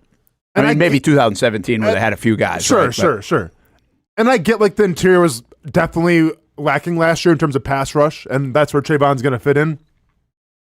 But man, it's just it's hard to fathom that you have a guy who had 10 sacks last year. You say, you know what, we got to put you someplace else. Yeah, well, I think what we have to be a little careful of, though, Austen, is it's not strictly one place else. Yeah, they're not moving. It's going to be the combo. What I think is going to be fascinating to watch is how many snaps they're getting here versus here. Mm-hmm. And that's when we'll know a little bit more. But to the defense of Nielsen and the Jags, Trayvon's the guy that says, I'm so excited to have my hand in the dirt. And he wants his hand in the dirt. He feels he's better with his hand in the dirt. Sure. So I mean, you could have your hand in the dirt on the outside, I get it. But he feels at his best, and he moved. I think he moved all around that Georgia. And I mean, he was not all over, but he was versatile in that spot, and that's some of the reason he didn't have a lot of production from a sack standpoint at Georgia. Yeah, was because of the way they played their scheme and kind of the position that he played. And I'll go back to this. They're not lying to themselves. They're actually, in a way, staying true to themselves. This is year 3. When they drafted him, part of the reason they drafted him number 1 overall is because they thought he could be the best pass rusher and the best 3 technique in that draft in 2022. Now, what they did is they took their time making this move. Is this the time? We're going to find out. Is that weight right? Is this defense the right way to do it? We're going to find those answers out. And I do think it comes with risk. I'm not saying that. I think it is a little bit of a risky move, but it feels like they're all comfortable with the way he's going to answer the bell. But what I don't know, to answer your original question, if you map it out, let's just say between Armstead, like, what do you want production-wise out of those 3 guys? Because if he's going to play the edge some too, he's going to be listed as your pass rusher. Basically, the Jags have 3 premier pass rushers, and then it falls off. I mean, Gipson might be able to pick up a few, whatever, but not whatever. It could be meaningful. But for this conversation, those 3 guys, Josh had 17.5, obviously 10, and Armstead's a guy that, can deliver a sack or a few. How's it going to stretch out? What's the total number those 3 guys have to get to make you feel good? Yeah, I mean, if you're going to set the total number, well, if you look at last year, what did Josh and Trayvon have together? It would have been 27.5? 27.5. Okay. And I'll give you some reference here because I wanted to look this up while I was asking that question. Sack totals for Armstead, let's just go the last 5 years. He had 5. He had 0 in 9 games the year prior. He had 6 in 21, 3.5 in 20, and he had 10. That was his most in 2019. Now, at that time, early in his career, they listed him as defensive end. The last couple of years, they've listed him as defensive tackle in San Francisco's scheme. Mm-hmm. It seems like they're going to move him around a little bit. Let's just say 6 sacks has kind of been a good number for him. I'm going to say the total's got to be 33, at least. High bar? Well, what did you have last year with? Well, that'd be 27 plus the 6. 26. So, yeah. So you're basically saying, they've got to produce 27 between those 2 and then chip in with the 6. Yeah, I mean. So if he's got 8 and Josh has 15.5 and Trayvon's got 10, that's cool. Absolutely. My biggest fear is that you have a guy who seems to be coming into his own now in Trayvon Walker. You move him down. What happens if he only gets like 6 or 7? Do you call that a failed season? You call that a wash? Or do you say, okay, well, you moved him down. Yeah, we 7 did is that okay. to him. Yeah. I don't know. It ain't got to help him contractually. No. Most likely. Obviously not, yeah. So, although those defensive tackles are making a lot of money now, too. There's starting to be a market for them. Yeah, but obviously the Chris Joneses and the Aaron Donalds of the world. Yeah. Chris Jones, by the way, I looked up Chris Jones. He's listed at 310. So, I don't think he fits this conversation. Yeah. But he's a defensive he's a 3, though. He's a 3. Yeah. But he's not going to jump out to the edge. Oh, now, he moves around. He moved around against Jacksonville. Yeah, I feel like he went against Anton Harrison at times. When you get to a certain level, Brent, where you're like the leader of the defensive line, you can kind of like Watt J.J. Watt, and like probably Aaron Donald did this at times. You're just going to key in on mismatches. Yeah. So anyway, I think it's fascinating. The bottom line to me is, I just tweeted this out. I said, I think the Jags look bigger, faster, stronger than maybe they've ever looked. It's the best looking team that I have seen. And 2017 was a good looking team. I mean, there was it coexisted with them playing well. Look at them athletically in 2017. They had Calais. They had Josh. They had Jan. Marcel Darius was a big man who could move. Malik Jackson was a big man who could move. obviously Puz was playing, but also, my gosh, 44. Give me the linebacker. Why is he? Miles Jack? Yes, thank you. Yeah, sorry, Miles man. Jack, he was a physical specimen. Yeah. Jalen Ramsey, physical specimen. Yeah. Really the only guys that, like Barry Church he didn't come across like this physical specimen, and really Telvin Smith didn't either. But athletically, he could really run. Mm-hmm. So, I mean, the Jags that was a pretty good-looking team. Actually, now that I say it, a really good-looking team. Yeah, but even Josh looks so much better now than he did then, is kind of my point. And Trayvon's just a freaky athlete. Freaky athlete. So, the Jags look pretty good. And I don't know if that's going to translate, but they certainly do look the part. Hey, we got to take another time out. We come back, we might have a funeral and also an update on why the Jags might have added Tashaun Gipson. Doug Peterson giving us an update on Dewey Wingard and what it's like for him early on in the season. Check out Donatos.com. Jack's Beach Mandarin, 2 locations. Use the code Brent20. 20% off your order.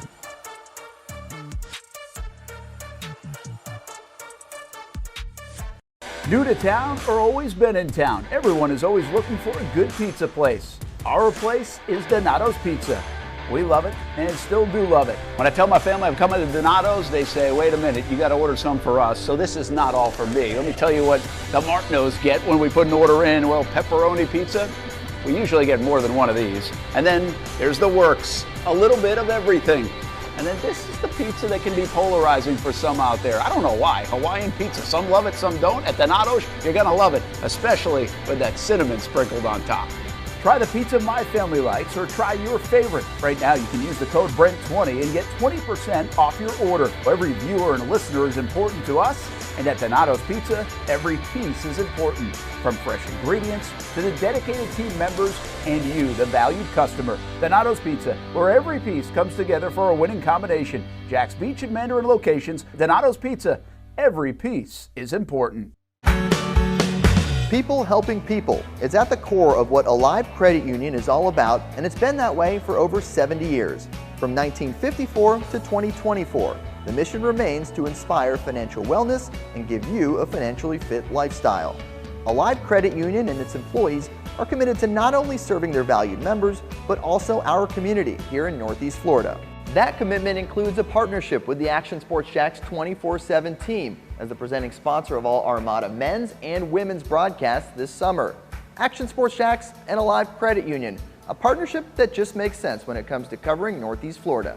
Alive Credit Union's commitment to our community also involves serving the financial needs of our first responders through the recent merger partnership with City and Police Federal Credit Union. Join the community and become a member of Alive Credit Union today. Find out the many ways you can be inspired in financial wellness at alivecu.coop. I've been telling you about CGC Water Treatment and Plumbing for a long time now. Their drinking water systems remove up to 99% of contaminants. We've had a Connecticut water softener and drinking water system in our home for more than 7 years. You can see the difference whether you're washing clothes, the dishes, or what I like to do most, fill this up for some coffee every morning. And mostly all day. Remember, if you're not filtering your water, you are the filter. Don't be the filter. Right now, you can save $1,000 or more when you bundle the Connecticut Premier Softener with a Connecticut K5 drinking water system. The experts at CGC Water Treatment and Plumbing will test your water for free and determine your water score. Don't know your water score? CGC will find out and recommend the appropriate Connecticut water treatment solutions so you can improve it. Call 904-552-1242 or visit cgcwater.com. Financing options available with approved credit. CGC Water Treatment and Plumbing, an authorized independent Connecticut dealer. Florida license number CFC 1432579. What started out as better people, better projects just keeps getting, well, better. That's Better Exterior Solutions, ready to help you create a better outdoor experience. Check this out. Motorized pergolas are the latest in technology to transform your outdoor space. Beautiful day? Let the sun shine through. Summer rainstorm? These pergola systems close automatically to keep the weather out. From residential to commercial uses, Better Exterior Solutions has products customized to meet virtually any existing architectural structure. With retractable awnings, screens, and hurricane shutters too, if you want unparalleled quality and expertise, you need Better Exterior Solutions. Get a free estimate by visiting betterexteriors.com or calling 904-902-4999. Better Exterior Solutions. Experience better. If you don't see a pit, it ain't legit. When you hear that, you think Bono's Pit Barbecue, a staple in Northeast Florida now for 75 years. A place that feels like home with friendly service, a meeting place for friends, family, or business occasions. On the menu, the corn nuggets are a favorite in our house, but there's something for everyone. Sandwiches, platters, salads, sides, desserts, and family feasts. You see Bono's all over the place in Northeast Florida. You know, there are almost 20 locations in the Jacksonville area now, so stop on by, sit down, and dine in with Bono's. You can also take it to go. There are drive-thrus in many of the locations, and they have delivery options too. Just download the Bono's app to make things easy. I signed up for the loyalty program, and you can too, to get special offers. If Jacksonville is home, few things feel more Jacksonville than Bono's Pit Barbecue. Celebrate 75 years and many more to come. Bono's Pit Barbecue. If you don't see a pit, it ain't legit. Welcome back to the Brent and Austen Show, streaming on the Action Sports Jax 24/7 network. Hey, wrapping up a show with a funeral in a moment, but first, Tashaun Gipson signed by the Jacksonville Jaguars yesterday. Interesting signing. Of course, part of Saxonville in 2017. I don't hate the sign. I'm kind of intrigued by the signing. Some people were like, what is going on? I don't know exactly what it means because today Doug Peterson said Andrew Wingert's going to miss probably the first 6 games at least. Mm-hmm. He's going to start on IR. So that part was pretty obvious. He hadn't practiced. He had a knee injury. They've been quiet on. They don't have to share too much on that yet, but it was not surprising. I mean, they had signed Amos, who was also a veteran, and now Gipson. But they've got some stuff back there. They've got Daniel Thomas. They've got Edmonds, who looked good the other night. They obviously have Cisco. They obviously have Darnell Savage. They obviously have Antonio Johnson. So they're not void of bodies back there that you would feel pretty confident in. But Savage is another guy who hasn't played. But again, the Gipson thing's interesting because it's not like helping you today. Correct. It's not going to help you until maybe Wingert's back and it could help 6 games. Yeah, it's wild. That was an upgrade getting Gipson over Wingert, maybe. I don't know, especially depending on what kind of injury. Mm-hmm. Now, he's not going to give you special teams what Wingert gives you. So I don't know how to take it. I don't mind the move. But there just does seem something's deeper here to me. I don't know. I don't know if are they not as excited about as Antonio Johnson as we want them to be? Yeah, I mean, I think it has to be Savage. Is he more hurt? I mean, it's got to be something along those lines because if this was a plan to replace Dewey, well, you have to wait the same amount of time to get Dewey back supposedly right now where it stands in 6 weeks as you do to have Gipson come back after his suspension, to PEDs or whatever. So, yeah, I'm not sure. I think somebody's not, necessarily doing their job to the best of their abilities, and they're bringing somebody in to maybe boost that a little bit. Yeah, it just it feels that way to me. Yeah. It feels that way to me. The system says, interesting question, Brent. Uncle Chaps, is this the hottest Jaguars team of all time? Because I said, is this the best looking Jaguars team of all time? I knew somebody was going to go there. I even couched it at the end of my tweet with bigger, faster, stronger. I love it. I knew I would be interpreted. Is this the most aesthetically pleasing Jacksonville Jaguars team of all time? Brian Thomas Jr. single. Gabe Davis said so. Yes, he did. We really need. We'll talk more about Tom. There's a lot more to break down tomorrow. We have a lot of sound actually that I haven't heard from just yet from Saturday. Hey, Gabe Davis, take it easy though, right? Like, man, that's something I feel like you would have done in the locker room. Yeah, I might have. Yeah. That was kind of a wild time. That was a nice catch by Thomas Jr. though, wasn't it? Fantastic. And he got held on that play. Yeah. And he got held the play before. Yep. Yeah. But that's what you want out of these games. You're like, okay, we haven't seen. That's really the first thing we get excited about since he's been in a Jags uniform. And there hasn't been negative stuff. It's just that's the first thing we can get really excited about. Yeah. That kind of play. And if we don't see it in practice, that's fine. As long as when those lights are the brightest, Brent, we see those kind of plays, let's go. One of the things I really love, Gabe Davis, 20 yards. Oh, that's what we expect. Did it. Yeah, for sure. 41 yards. Brian Tubb, that's what we expect. Did it. Mm-hmm. Funeral, not what I expected today. Doing it. Hamby. You're done. You give up 7 runs in the 8th inning to the Colorado Rockies? Now it's over. Welcome. Thank you for coming. Hopefully your funeral's longer. This one's going to be 2 minutes. 2024 Braves. Make sure I'm good. Yep. We all set? I'm ready, Hamby. Yep, go for it, man.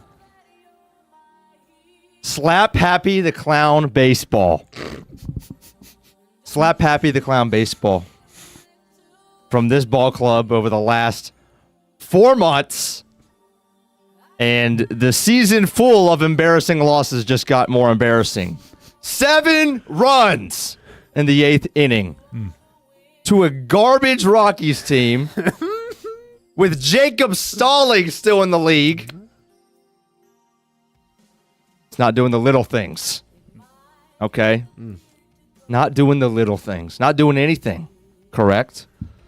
And so, as Bette Midler, or whoever she is, takes me home, go ahead and pack it up, Atlanta Braves. Get inside, fly like a butterfly off of my TV, because you're done. I'm not watching any longer. I've had enough. Okay, MLB app can Joe me out of my subscription and black out as many games as they want to from here on out. Pass it on to me, man. I'll watch some Brewers baseball. Okay? It's completely done. You've stolen all of... No more happiness can be stolen from me. I will no longer go to bed defeated. It's a broken man. He is broken. The Braves are done. And the Braves are still in the wild card race. No, it's over. Yeah, no. It's been done. When you bury your team, you know that it's only going to get worse. I was hoping that the Reds had swept the Brewers this week, but I looked up and they avoided this week. I think they avoided. They lost 2 games, but nice try, though. Yeah, let's go ahead and go to the Reds report real quick for Brent Martineau. I don't know, what are they, 12 games out of first place now? Yeah, they're 4.5 out in the wild card. 10.5. And way out. Stop putting up the wild card. They're not going the wild card either. Bye-bye, Braves. All right. More Jags talk tomorrow. Have a great day, everybody. 1st and 10 training camp tonight. We'll have all the Jags covered from practice this afternoon.